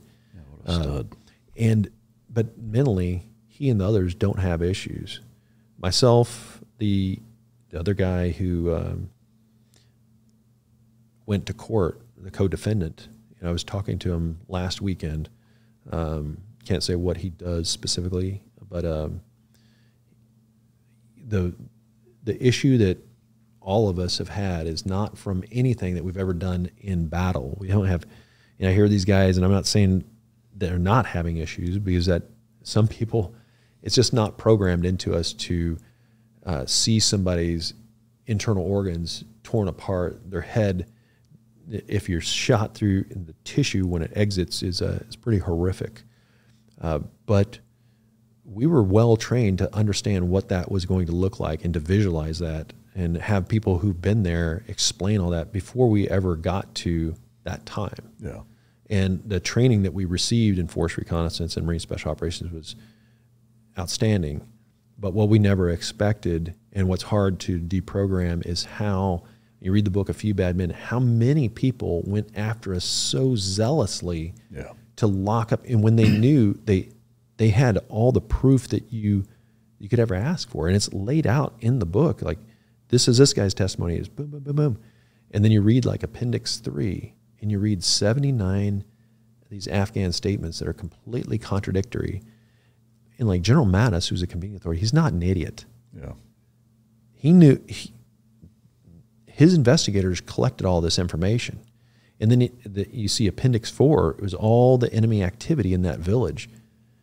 He had that too. Yeah. He's not an idiot or fool, but he made a decision. And then he also, whether he made the direct decision, gave him a wink or a nod, or just was aloof, which I have a hard time believing that, but he allowed 49 people from the government to attack us and to put a gag order, threaten to deport a Marine's family. They offered all of us to take polygraphs, but they only came after one other guy. He was from Puerto Rico, but he had thick, they were doing this ethnic targeting and trying to get him on a polygraph. And they gave him immunity, and he testified on the stand. But if English is your second language and you're being interviewed, or I should say interrogated, and you're on a poly, you have a high propensity to show deception indicated if you're having to translate it in your brain. Yeah. So they use this technique on just a few, to include another Egyptian Marine from Egyptian ethnicity, just really trying to go after these guys and only these guys. Yeah, it's trying to make it like a weak link. I apologize for getting you off track. We'll get into some of the aftermath of the investigation here in a minute, but if you can go back to the guy's on fire, pops up, starts shooting the bomb vehicle. Okay, we have contact left. Guys aim in and engage to the left, engage to the right after that. We're not able to accurately see, but we're having impacts our vehicle from a hilltop. So we didn't engage in that region because we didn't have positive ID. So they dragged, the locals drag a vehicle across the road, blocking us in this kill zone, and a mob of unarmed men swarm at us in this kill zone. We were there for 5 minutes. So myself and another officer audibly and digitally reported the incident as it happened. I remember, boom. I mean, when we detonated, we're taking small arm fire, explosive device detonated on us. So that was instantly received at our headquarters that the Army colonel was at. They even said, we have a troops in contact. This was in the courtroom trial.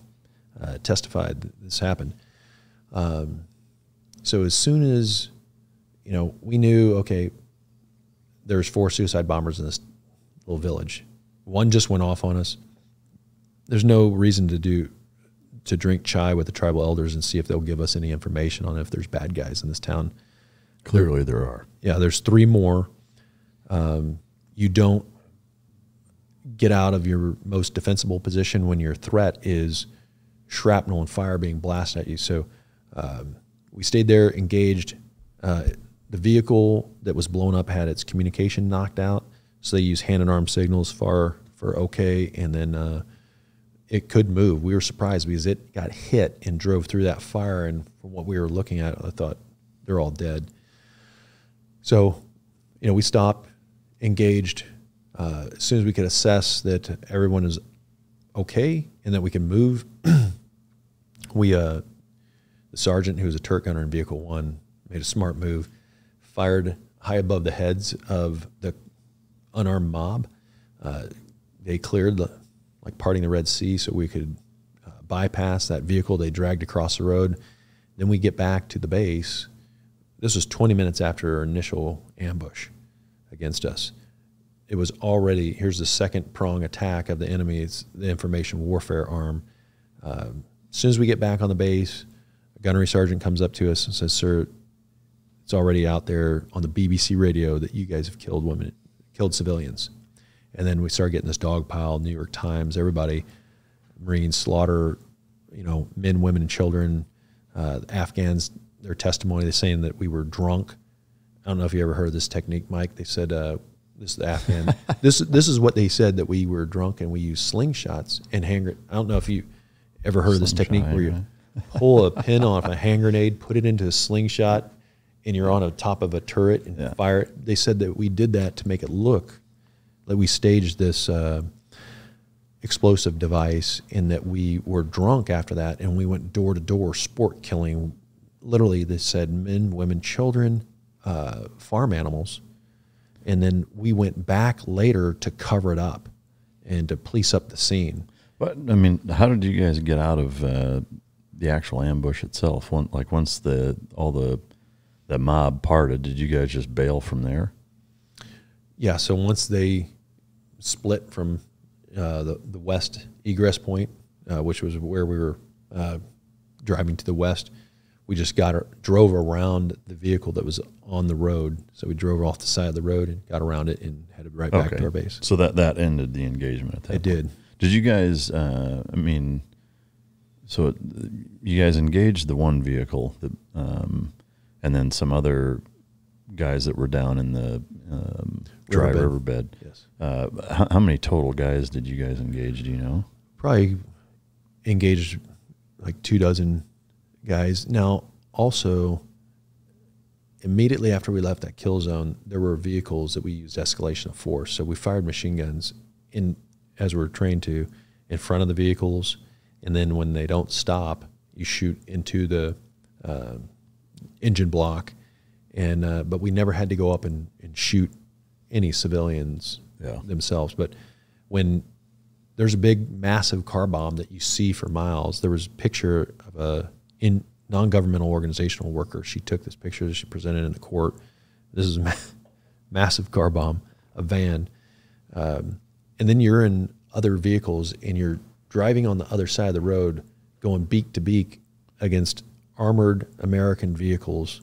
You've heard, unless you're deaf, literally, you've heard gunfire, and you're driving head on at a high rate of speed. So yeah, we did use escalation of force, and those could have been, this village, anything that's controlled by the Taliban right there next to that border, I can understand why some people are doing what they're doing, even if they didn't have a suicide bomber in there. That's not their normal pattern of life to drive straight at an armored vehicle. Yeah. But we did use escalation of force against 2 other vehicles on the way back. We shot into their engine blocks and they got off the road. They quickly realized that was a good way to encourage them to comply. So then you make it back to base. almost immediately you realize that there's rumors swirling about what didn't happen. How did it go from once you got back until like you really realized that the shit had hit the fan and it was going to be a nightmare? Yes. So we did our immediate debrief. Right prior to that, we had a little chapel set up there on our little compound area. I went into our little medical aid station, and our chief, we don't have medics in the Marines, so we have our corpsmen, Navy corpsmen, trained in the same special operations medical course that everybody from special ops gets. And he was treating the sergeant who had some shrapnel in his arm. I gave him a phone to call his wife, said it completely unclassified, just let her know you're okay, because somebody from the command is going to do it, and it's probably going to scare her to death. She needs to hear from you. So that happened. I immediately went into our debrief, and quickly after we talked to what happened in the first vehicle, I'm trying to get our information from the angles I couldn't see everything. I get called out because the U.S. Army infantry conventional battle space commander, he's a Army Colonel, John Nicholson. He had a major, he was the same rank as myself, he's in the Army, that called me, and this major's panicking. I don't use that word lightly, but it hits a nerve in my body when I hear somebody, we're all alive. They know that. We're back on the base. We're inside a wire. But he's frantic. These are career-minded people that, they ended up getting promoted, but he's you need to report. And we don't report. There's no organizational chart that has me reporting to him. It's a courtesy that we give him information. And I was trying to collect that information. I wasn't being disrespectful at all. Anybody that knows me realizes I'm not an arrogant, pompous person whatsoever. I'm getting information so I can give it accurately to you in a timely manner. And this guy's freaking out. Then we also start getting additional calls we have this liaison in the book, and he betrays us very, very severely. This is a Marine liaison at the Army Special Operations Command. So there's 2 Army colonels wanting information, their staffs.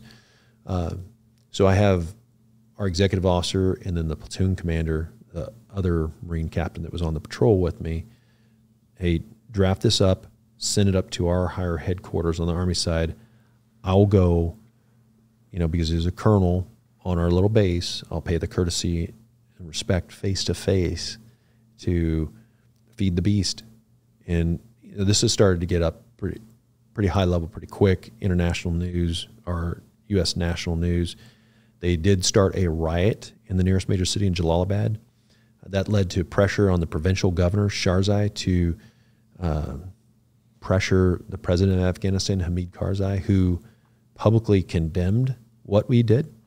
And then 5 days later, we had given everything they can. They sent an Air Force colonel over to investigate this. He was the chief of staff for General Kearney. He was the Army 2-star general in charge of all special operations in the Middle East. So he sends this Air Force colonel. He investigated the first 7 Marines, no Afghans yet, just the first 7 Marines. And we all said the same thing, different perspectives.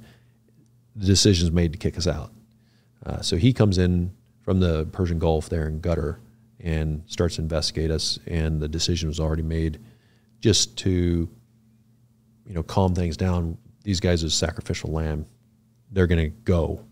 And that's when the 2-star Army general Ranger down in Tampa starts making all these comments to the Washington Post, repeated comments in the press he hands investigation over the Marine Corps. The Marine Corps assigns it to the conventional Marine Corps, which was General Mattis. He was in charge of all Marines in the Middle East. So you don't ever see these cases where Army Green Berets or Navy SEALs are handled outside of Naval Special Warfare or U.S. Army Special Operations Command. But the Marine Corps understands, hey, I'll defer.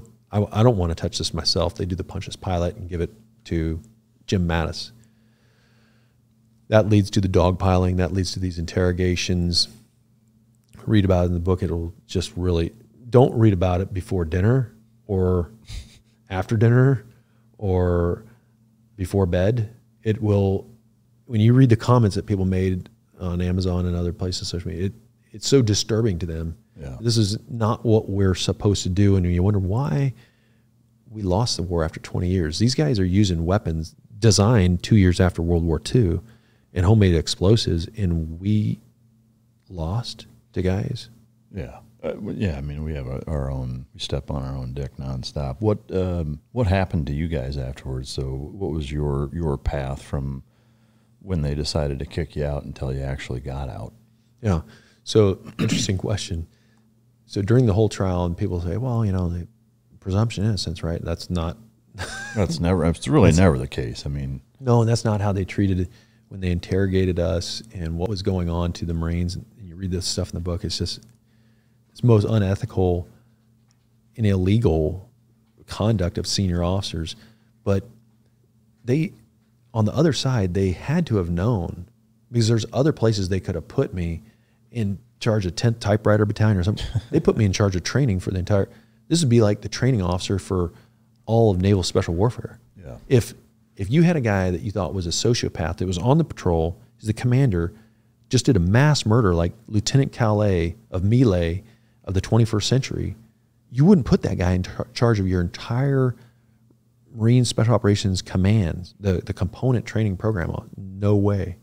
So they knew what the truth was, but how they were trying to drill down and interrogate these guys that they felt they had some sense of vulnerability, that can never be repeated. But unfortunately, it's going on right now because America, the military, the Department of Defense, America, listen up, it is not just the largest, not by assets, it's not a Fortune 500 company, but by number of employees. So you add up all active, reserve, contractor, civilian. At that time, you stack the number 2 and 3 employers, Amazon, Walmart, it still dwarfed its number of employees. And as far as lethality, by far is the most powerful and the largest in number. And when there's nobody that is willing to say stop, but one man stood up for us in May 2007 during this investigation, and that was Congressman Walter Jones. Where's he from? North Carolina. He was the district congressman for where Camp Lejeune, where we were stationed. But he did this after he heard Colonel John Nicholson stand up. He was in a televising from Afghanistan. This is the Army Conventional Battle Space Commander who made this. You can see it out there on the internet. He says, this is a terrible, terrible mistake. This is a stain on our honor. Marines killed innocent Afghan civilians. And this is to a Pentagon press corps from Afghanistan. And the lady from Reuters asked this question, and he says, Colonel Nicholson says, I can't answer that. We are facilitating Naval Criminal Investigation who's here. They have an ongoing investigation. I'm like, well, if you can't answer that question, why do you say, not just in public to the Afghans, but you said to the Pentagon press corps that we murdered innocent Afghan civilians? And also Major General Kearney was making these comments to the Washington Post. The chairman of the Joint Chiefs of Staff, and some people think, General Frank Pace is like a legend. He's just a, saint, St. Francis. He had comments to the press. He said he spoke to the Commandant of the Marine Corps. At that time, it was 4-star Marine General James Conway. And he said the Commandant said he was very disappointed in the conduct of those Marines. The Sergeant Major, the senior enlisted for the Marine Corps, Sergeant Major of the Marine Corps at that time, the day he retired, made comments to the Leatherneck magazine saying just derogatory comments. So you have the chairman of Joint Chiefs of Staff, you have the Commandant of the Marine Corps, you have the 2-star Army General in charge of all Special Forces in the Middle East, you have the Battle Space Commander from Afghanistan, all publicly making comments in their own words to the press condemning us while there's an ongoing criminal investigation. So when you look at America as a society based upon laws, right under the apex of the Supreme Court, it says equal justice under the law. That doesn't apply to our military, Mike. Yeah. No, I've seen it. I mean, Eddie Gallagher's been on here a couple times. The the story that he went through is equally sickening, and there's fucking dozens of them, unfortunately. From your standpoint, or from your journey, I guess, they put you in charge of all training, and then were you still in after that? What else did you do after that while this was all going on? So from when the ambush happened, I served 7 more years. They did put adverse material, which the future Commandant of the Marine Corps, Joe Dunford, became the chairman of Joint Chiefs of Staff. He was one of the last 4-star generals in charge of all of Afghanistan as well. He lied to 5 members of Congress, like I mentioned, said there's no adverse material. So because that adverse material, which I tried repeatedly to have withdrawn from my record, so the Marine Corps, like all the services, it's up or out. If you don't get promoted, you have service limitations based on your rank. So I had to get out at just under the 27-year mark. I had assigned, and that's as far as they let me serve. But as soon as we were acquitted, in our case, like I said, it was the longest in number of days in the courtroom, 3.5 weeks for any war crime trial in the war in Afghanistan. And then it was the largest as far as numbers of civilians wounded and killed, 69 total, they said, by machine guns. So, but as soon as that was over, they didn't use any legal terms. This was a court of inquiry. They didn't use the word legal term as innocent, guilty, or dismissed. At the end of the case, on 29 January 2008, they waited 4 months until Memorial Day weekend. And there's few holidays that the Pentagon goes down to a skeleton crew. So they did a Friday night news dump to Estes Thompson, only one source in the media. Before, they were happy to tell everybody. Now when they adjudicate it, they said one news source, Estes Thompson, the Associated Press, on Friday night. Right before Memorial Day. Right before Memorial Day. News cycle's totally different. You come back on Wednesday morning, and they said we acted appropriately. So you've been in, that's even unfathomable to use some mealy-mouthed, weak words in a debrief if you're a frog or any special operator that they act. You're just saying these guys killed women and children, mass murder, something every religion and every nation on the globe condemn. And you're going to say, well, they acted appropriately. So rioting occurs in Afghanistan again. International press dumps on us for years, just continuous drive-bys. We go back to serving, go back to our jobs. You don't sue, good luck if you try to sue the government. And capital offenses, when you're defending, you have to get you're smart if you get a civilian defense attorney. And they're not cheap. Yeah. But you just go back to your work. And so I said, hey, I want to go back overseas, went back to Okinawa. The second time, 3 years. That time I just got married. So the little wedding gift that the Marine Corps left me was on our honeymoon, right after the announcement on Memorial Day. They said, they told my attorney, tell Fred Galvin he's got 30 days to get back here, or in 30 days he's heading to a board of inquiry, which is an involuntary separation board. So at that time I'd been in 21 years here. Their thing is to kick you out. My wife that I just married, she was in the Marine until officer. She wanted to go, and we took an assignment to Okinawa, Japan. So she's going over with or without me for 3 years. And I'm in the Marine Corps. Congratulations. Yeah. On your honeymoon, they said, call him and have him come back. So they're using this. The military it's different than the civilian world, but this authoritarian, like, they waited until you got on your honeymoon, and then they ordered your military defense attorney to tell you to get your butt back to Lejeune because you're going to an involuntary separation board, which they did. They dragged that on for 6 months. So she's over in Japan now. We'd been living, I was on the East Coast, she was on the West Coast. Now she's in Okinawa, and you're back in Lejeune. Well, she's on the East Coast of Okinawa, Japan, on the other side of the globe.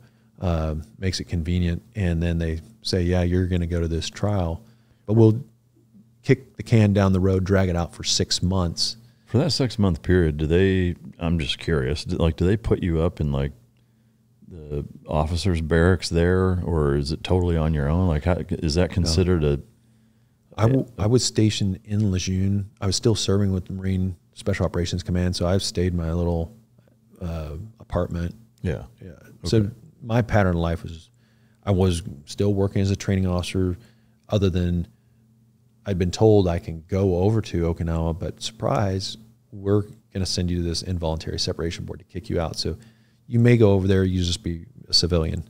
Yeah. These were intentioned to kick you out. So I was planning, every day we're waiting to hear when this thing will start. They said, get this guy back from his honeymoon because he's got 30 days he's going to be in this thing. They drag it out for 6 months. The day before it's supposed to start, they dismiss it. Wow. Now you can go to Japan. So I flew over there to be with my wife on Christmas Day, fly, land, and go to Okinawa. From there, start training with all these foreign countries, and then we do another. I volunteered to go out as the operations officer for 3rd Reconnaissance Battalion back to Afghanistan, this time in the Helmand province in southern Afghanistan, in specifically the Sangin Valley. And there's a situation in the book, if you thought what we talked about was mildly amusing, piqued your interest, read about what happened because it's even more disgusting. The next deployment into Afghanistan, what happens is even more bizarre, more unethical. And you start to see this, how even the Navy General Counsel, Catherine Kessmeyer, that signed that letter on the 2019, completely clearing us, said that this was unjust. On the second deployment to Afghanistan, what happened against me was immoral. And there was a Navy lawyer that I never got to meet. She was, as a result of that second deployment to Afghanistan, I stood up to my commanding officer who was dropped a 500-pound bomb 34 meters away from one of our platoons, followed up with 2 HIMARS surface-fired rockets. You can't drop any of these within 180 meters. And then told me afterwards, I'm willing to sacrifice the lives of these Marines. And I need to make sure you will too. I had a problem with that. As a military officer, the oath I took, there is some differences than the oath I took when I was 17 years old and I was enlisted. Enlisted oath says that you will obey the orders of the President of the United States and the officers appointed over you. The officer's oath is to the Constitution alone, that you will support and defend the Constitution of the United States against all enemies, foreign and domestic. And that you take that, without any mental reservation. Because our founding fathers must have really realized that whether you're King George at that time or any man or woman, you can become compromised, and that our Constitution is the document that you must swear your allegiance to. And I knew that this guy is the commanding officer. Title 10 says he's the boss. He can do, he did what he did, but ordering me to do the same thing in the future is knowingly going to kill innocent Marines, possibly innocent Afghan civilians, needlessly. I was requesting that he consider these a Hellfire, which has only 10 pounds of high explosives, uses a shape charge to basically implode. You can use it really close in, or a Griffin missile, which is essentially a laser-guided javelin, 4 pounds of high explosives, shape charge, instead of blasting shrapnel 3-dimensionally. And this is what I had that knowledge of from dropping all this aviation ordnance. I'm telling him to use the least invasive. He went the biggest. Had some significant fallout with the Marines that those bombs landed near. But anyway, he relieved me, sent me back to Okinawa. They sent me to an involuntary separation board. This time they actually sent me to the board instead of dismissing it. They sent me to the board for substandard performance.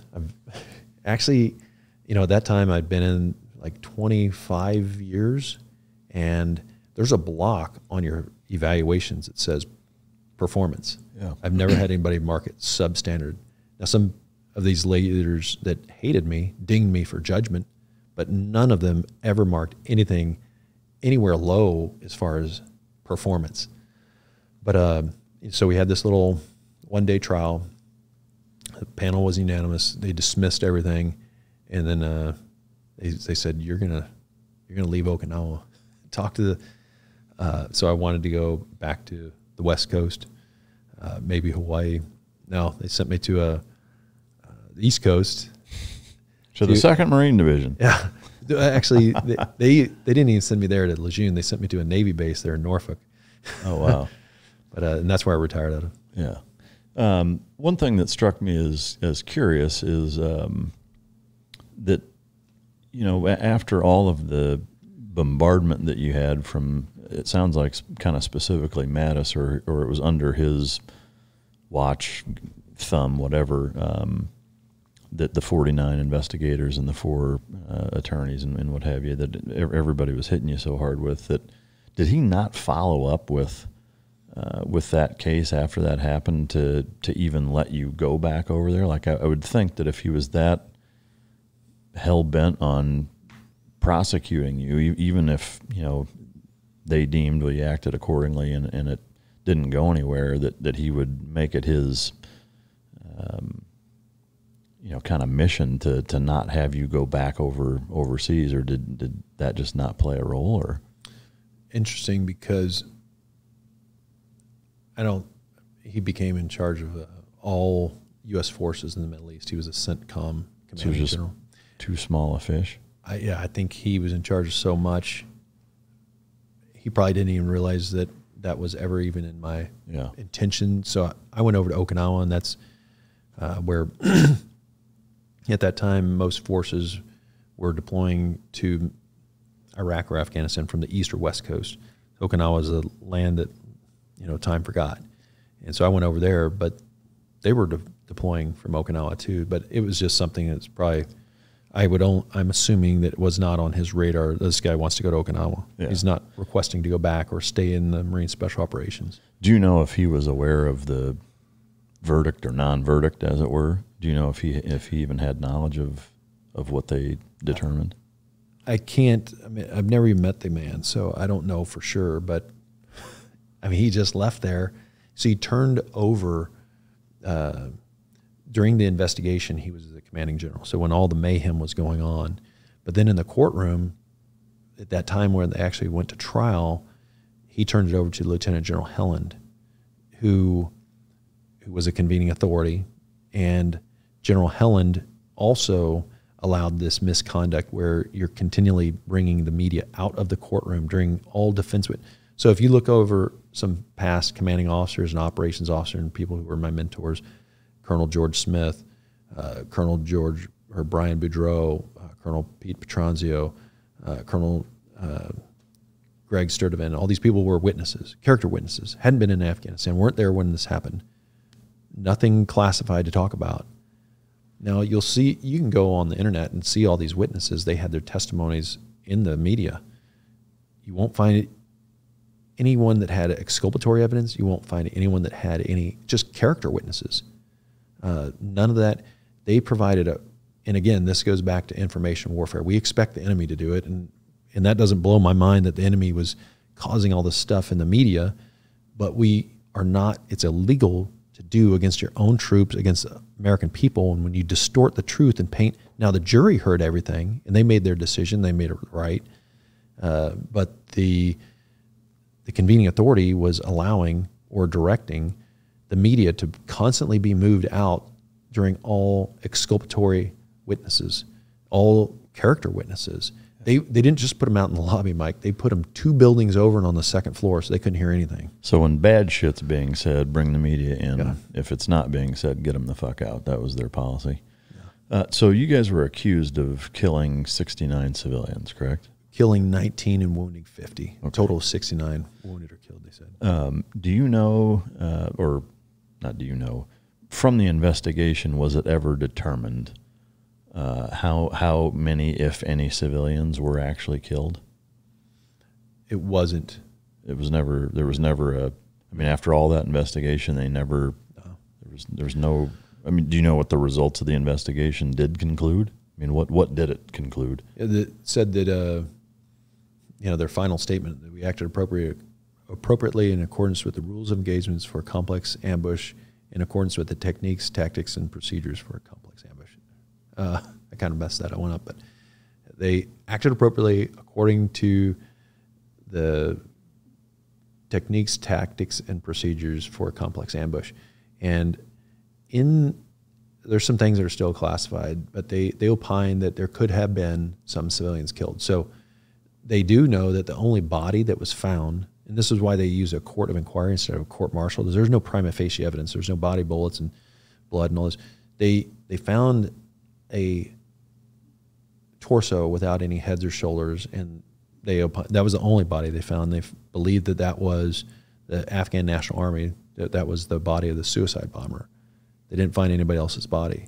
There was a Navy captain, it's equivalent to an Air Force Marine or Army colonel, who was a staff judge advocate, who was the legal mentor to the Afghan investigator. In his notes, he said he saw bullet casings, expended rounds inside the sports utility vehicle, the Toyota Prado.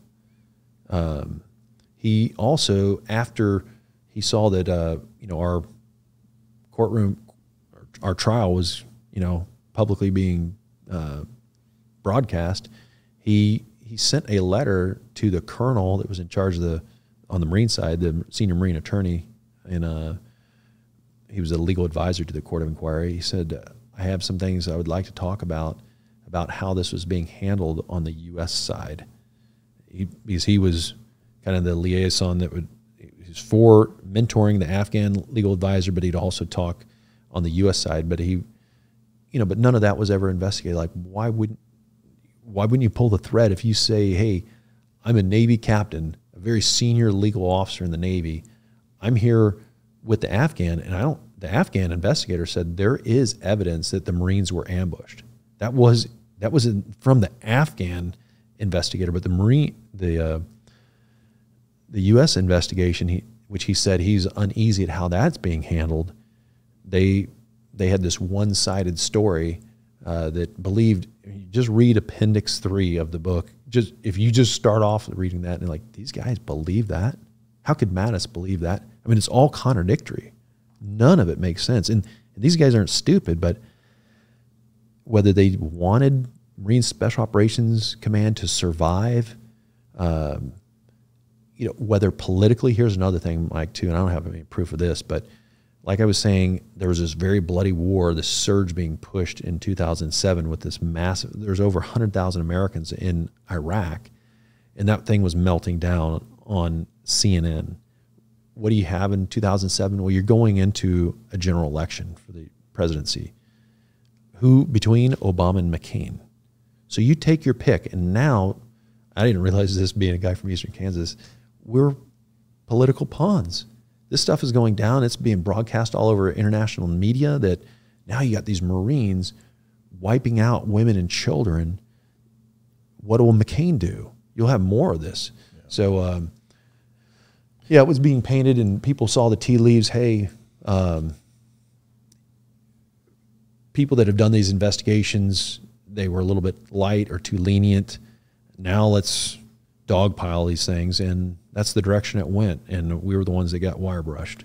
And so after all of the investigations, the mudslinging, the accusations, the coercion of witnesses, et cetera, after all of that, the only thing that the government or the prosecutorial side had in terms of what their statement was they acted accordingly, appropriately in accordance with blah blah blah. That's it. Yeah, that's it. And then after that, subsequently, there was no remedial or consequential action taken towards any of you guys, reprimand wise. I did have adverse information. That's what General Dunn. So that was placed in my official military personnel file, basically ending my career. But in terms of like actual judicial punishment, there was nothing. Like no fine, no reduction in rank, they were just playing the games. Yeah. So they didn't have any findings of fact against me. So, or any of the guys. One was punished from an incident that was entirely separate 5 days later. That was on the SCI side, and we can't really, but it was an information thing. It wasn't a. That was. I realized that if the military wanted to come after me and I said anything that I'm not supposed to say, they would. So I'm careful about my words for lack of being reciprocated against. But this had nothing at all whatsoever to do with the ambush, and that's the God's honest truth. But they came after it. They did punish him. That Marine's still serving, which is phenomenal. But this guy, stud, total stud, hit with a 12.7 millimeter heavy machine gun in the Battle of Fallujah. They wanted to cut off his leg, rebuilt it. He's a stud, and still serving in that community. Just a hero. But my thing is, they turned it into a Carolina witch hunt. You know, it was supposed to be like what the Commandant of the Marine Corps said: investigate the 4 March 2007 ambush. That's what he said to do. And then, so you had an investigation that came from the Commandant of the Marine Corps. You'd better do what the Commandant of the Marine Corps says. And now you start the trial. The release that everybody was told, here's the information operation. The release everybody's told was, this is to understand what happened on the 4th of March 2007. And okay, got it. And so now you're going to take the whole life cycle of the company and look at get the proctologist in there and examine what in the hell's going on in every aspect of your life. I mean, if you don't want to turn it into a Carolina witch hunt, which they did, you're going to find something. You're going to find one guy in the barracks with a 7th can of beer, and you're out of regs, and you're going to run you up the flagpole. Yeah. But nothing to do with that day. It's zero. That's incredible. It's incredible in the most sickening manner. But on that too, Mike, so this started a lot of the information warfare so the media was teasing this other event and trying to say, like, hey, there was something wrong and it was a conspiracy. It was tried to be covered up because they didn't cover it up. There was the thought that, so they kept trying to tease that, like, these Marines killed these civilians, and they tried to cover it up. So they kept saying that. And so when we would go to the cross-examination to defend ourselves, the media we don't have anything classified to talk about. Yeah. We're talking about this Garden Variety gun battle. Media, we're going to closed session. So this didn't happen once. 3.5 weeks in the trial. Boom, boom, boom. They didn't want to put him in the lobby, keep him on the 2nd deck above Andy's Steakhouse. It's just sickening that this distortion of the truth. And that's why the question that people ask the most is, has the Marine Corps said anything about this now? They haven't said a word. And this book shows where every single body is buried. It has it down to the degrees, minutes, thousandths of seconds. I mean, it's down to the 1 meter level. This is where it's at. It's radioactive. They don't want to say a single word about this. Yeah. And of course, so there's been no reprimand for any higher ups for doing anything wrong, right? They're all scot-free and no problem, right? No, in the book, and that's what took 11 years to get this declassified, long legal fight. It uses it's their own words. What they said they swore to it. They either said it voluntarily to the press, and it's their verbatim words, not paraphrased, not taken out of context. It's what they said in this dialogue with attorneys and what they admitted. And then this guy, Nicholson, admitted on the record that he was wrong, that if I had seen that information, and he said, well, you had it. Oh, I must have misunderstood it. And then he says, now I would have taken a knee and drink water, basically giving these guys the benefit of the doubt. And then he goes 4 years after that, he's working at the Pentagon as a general officer, brings this same reporter from the New York Times, Carlotta Gall, she's writing this book, The Wrong Enemy, invites her into the Pentagon, and even after he admitted that he was wrong and that we didn't do anything wrong, then he says to Carlotta Gall on page 116 of The Wrong Enemy, is a problem with leadership, training, and one other thing, but he continues to perpetuate that we were guilty, that we had done something wrong, perpetuates this lie because he's thinking that my testimony was classified. Yeah. It'll never see the light of day. And this uncovers it, and you read this stuff and you're like, this happened in America? Like you said, it's sickening. Yeah. I mean, it really is. Like, it's, it's sickening. I will say, like, I'm unfortunately not that surprised. Like, I mean, I've interviewed a lot of people over the last few years, and there's just too many examples of what you're talking about, and it's man, it's just to me the most encapsulating words that I can say that really encompass everything that I feel about it is heartbreaking. Yes. It's just like the generations after generations of young men and women that volunteer to serve their country to the best of their ability, with the assumption that our government is going to use them to the best of our collective country's requirement, is heartbreaking, that there's so many people that are willing to potentially give their lives, for a small group of elitist fuck jobs that are willing to steamroll them and just completely stab them in the fucking back. It's terrible. Like when young kids nowadays ask me, like, hey, I'm thinking about joining, or hey, I want to be a SEAL or whatever, most of the time I'm like, I wouldn't fucking do it. Honestly, I mean, not with the way shit is now, I wouldn't do it. And I hate to say that because I want our nation to be strong. I want an all volunteer force to continue to be all volunteer and be, proficient and competent enough to be able to be the world's premier fighting force. But with the people that are making the decisions on behalf of our nation's military, I don't think it's a good idea, and it pains me to fucking say that, but I really don't think it is. Once you did actually finally get out after all of this bullshit, where was your head at as far as like, now what? Interesting question. So a year before, like a lot of guys, I had a retirement date assigned to me. So I didn't want to, I was trying to get this adverse material removed so I could stay in. People probably think you're crazy. You want to stay in after they tried to run you up the flagpole twice. Well, I lost. And so I was trying to apply for jobs, applied for grad school, got accepted here at UT Dallas, where I started. Our sister got diagnosed with stage 4 ovarian cancer, so that's what brought me back to Kansas. But I started out here where I got accepted, took that first semester online before transferring back and finished my MBA back in Kansas. So my mind, to answer your question, was on job hunt. And so before I got out, I was applying for all these jobs and learning. The military has a lot of resources that help you with the resume and this and that, and there's classes and courses, and I started going to all these things trying to make my resume laser guided to get a job. And talking to my friend's wife's sister this morning, she works at Amazon. She's like, "Oh, you applied at Amazon? What did you?"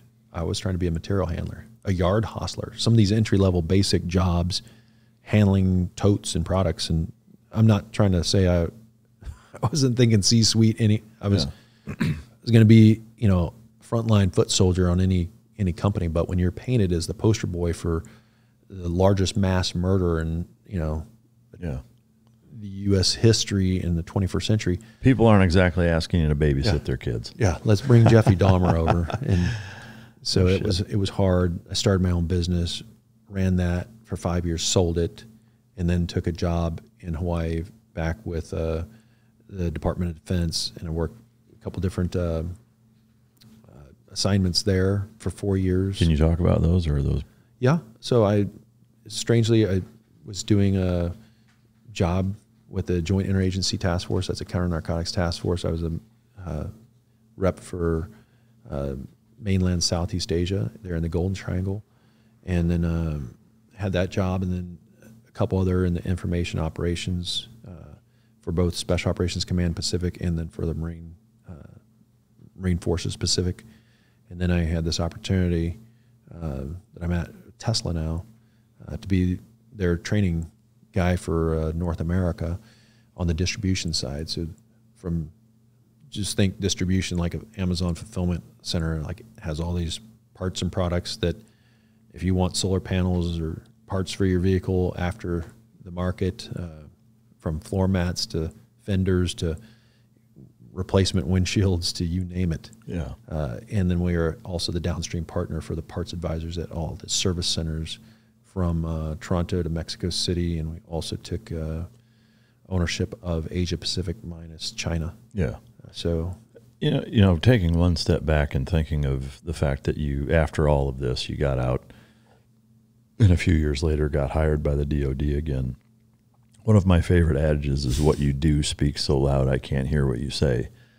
To me, the fact that the Department of Defense hired you after all of that tells you everything you need to know about what they really think, you know, or the problem that they don't really have with you if they're willing to rehire you as a civilian after honorably separating you 27 years of service and then rehiring you as a civilian contractor. I mean, that tells you what you need to know, you know. I mean, that in and of itself, like if you don't want to believe anything else, the fact that they're willing to separate you honorably and then rehire you as a contractor tells you where their fucking head's at, and that it was all bullshit. But I'm curious with Tesla. Have you met Elon Musk? no, No. Do you drive a Tesla? I've ordered one. Yeah. I have to wait for it just like everybody else. Oh shit. What did you get the Plaid? No, I got the Model Y. Yeah. What is you? I mean, how long have you worked for Tesla now? I reported in there on 25 April. Okay. So not a ton of time, but I mean long enough to understand, you know, the culture and whether or not you like the job and whatever. I mean, obviously you're a little biased. You're currently working for them, but what do you think of the company as a whole? I wish I saw this leadership in the Marine Corps. Yeah. I wish I saw, I mean, Elon, when he says, I can't speak for financials of the company by contract, but it says, you know, when I hear him say, people need to return to work, he says, I work 6 days a week, when possible 7. Here's a guy that founded the company, works on the factory floor. I wish I saw that leadership in constantly. And I'm not trying to say besmirch a lot of good leaders who are in the military, who I saw and served with in the military. There's a lot of good ones, but there's few. But here's a man who's like totally focused and has the bandwidth, and he's completely committed. You know, when they have these change of command ceremonies in the military and they hand the flag over and it says, this is a sign of complete commitment. That's what I see there at Tesla. And when you're talking about, you know, robots that they're going to come out with in the future and robo-taxi, these things are going to, I mean, a single guy like me, if I had a robot, may think about getting married again, you know, but, you know, there's this electric semi coming out next month, and I mean, just some amazing innovation. And as a result, literally, I feel like I'm in the grunts again, because like on the distribution side with products, just moving that stuff compared to these people, these engineers from India and Germany and all over that are, you know, creating this stuff in Silicon Valley, the big brains, you know, it just leaves you in awe. Like while we were in uniform fighting and doing all these things with our bodies, these guys were in a classroom and racking their brains in as intense a effort as we gave physically, they gave mentally.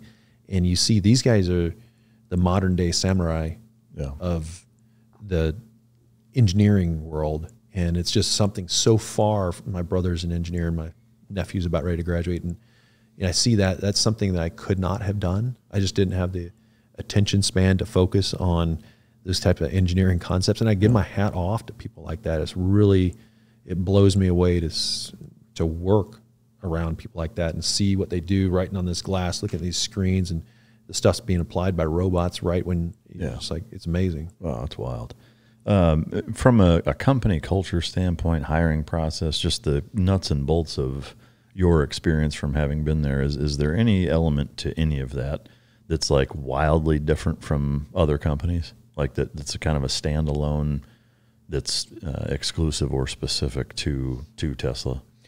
Yes. I'm going to read this because I don't want to mess it up. Yeah. And this isn't plastered everywhere, but it's an awesome phrase that is it reminds me of being in special operations in it may take me a while to find this, but because it's so cool, because it literally is, it defines what Tesla is, and it talks about the risk, and it reminds me when in like what we did in the first Marine Special Operations Unit of the 21st century, because the Raiders were a Special Operations Unit in the Pacific, and their first raid was unsuccessful into Macon Island.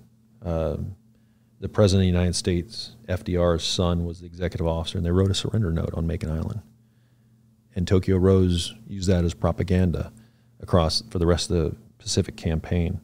And but they dared greatly.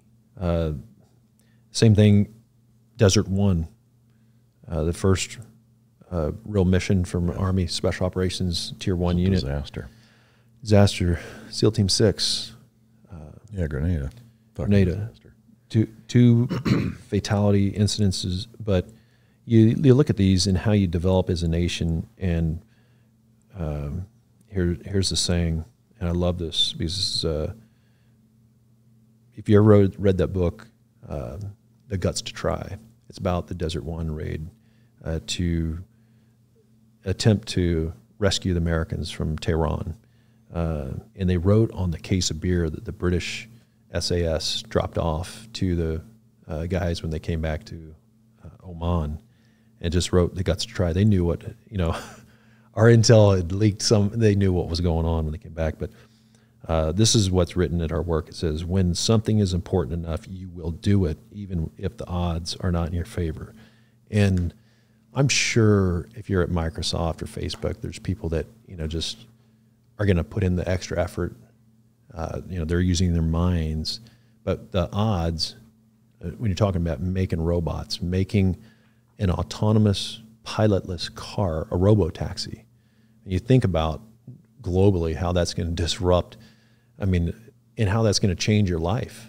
It's just really unbelievable and amazing. So, but I see people like that there, and I'm like, wow, that reminds me of some of the things when you talk as a SEAL and as a reconnaissance Marine and in special operations about never quitting. That's what that means. The odds are not in your favor. When you went to BUDS and when you went on these missions, the odds were not in our favor. And when I see these guys and they're applying that to the engineering aspect, and you see a company that started compared to the other automotive manufacturers, we're primarily automotive at this point. It truly is shocking how fast, and from where the company is about ready to go. It's just, I'm just sitting there like I'm on the top of the Alps in Switzerland, just looking, just like in awe of what's there. Yeah. So what I'm hearing through that as well is that it does still make sense to buy Tesla stock then. So that's what I can't comment on. I own it. Yeah. And I'm going to take that as a yes. So what for you now then, personally? Do you plan to stay with Tesla for the rest of your professional career? Yes. Yeah. Yes. Yeah. That's good stuff, man. Well, I got to tell you, your story is depressing. Everybody says but it's depressingly fascinating. That's what they say. Yeah. And it's remarkable in all the worst ways, unfortunately.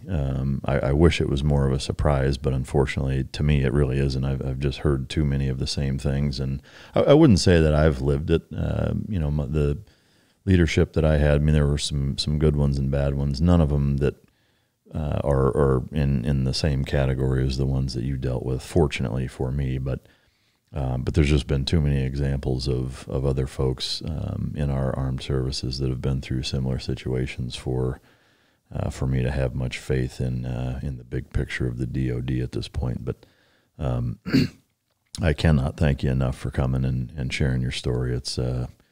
It's an incredible journey, and one that I hate that you lived through, but I'm also glad that you survived it. Yeah, I think that's the silver lining in the story is, I mentioned what I'm doing. There's other of the 7 of us who were accused, and even larger across the company, have done the Marine Special Operations company that we were professionally destroyed at that moment, who have gone on and done things that are just so remarkable It's a testimony to men and women in America that join with the right reasons, and they never compromised because they wanted to advance. I mean, even though like this happened when I was stationed in Camp Lejeune, and I talked about people there that were, making comfort-based decisions and saw, okay, better not go against this way. But these guys, the Air Force colonel that used to have that saying, you can do something or be somebody. He made the OODA loop, the observe, orient, decide, and act. But I'll think of his name here in a second. I'm just having a senior moment. He's, these guys decided, I'm going to do something. And you look at them now, this is 15 and a half years removed, and each one of them, when I look at photographs and see what their lives are, it's just amazing what they have done. And when you see a lot of veterans that have had, some really horrible things from one reason or another, a wide spectrum of things, these guys have, it's off the charts of what they've done. And the reason I say they, because some of them need the anonymity with what they're doing in their lives, but also it's not good to be the poster boy, and some of them just want the privacy because when you're alleged of being one of the guys that mass murdered some people and somebody wants to get jihad on, there's enough people in the United States, unfortunately. Yeah, no doubt. I guess, through all of it, the one positive that came out of it is that ultimately the truth was able to come out and did come out, and you guys, got to move on and weren't thrown in Leavenworth, against what the truth was. Yeah. Thank you again for coming. Is there anything else that you wanted to mention before we wrap up? A couple things real quickly, and I won't be long, but non-discretionary spendings, after all entitlements, this is, the Department of Defense is the #1 line item on our federal budget. It's what we spend the most money on.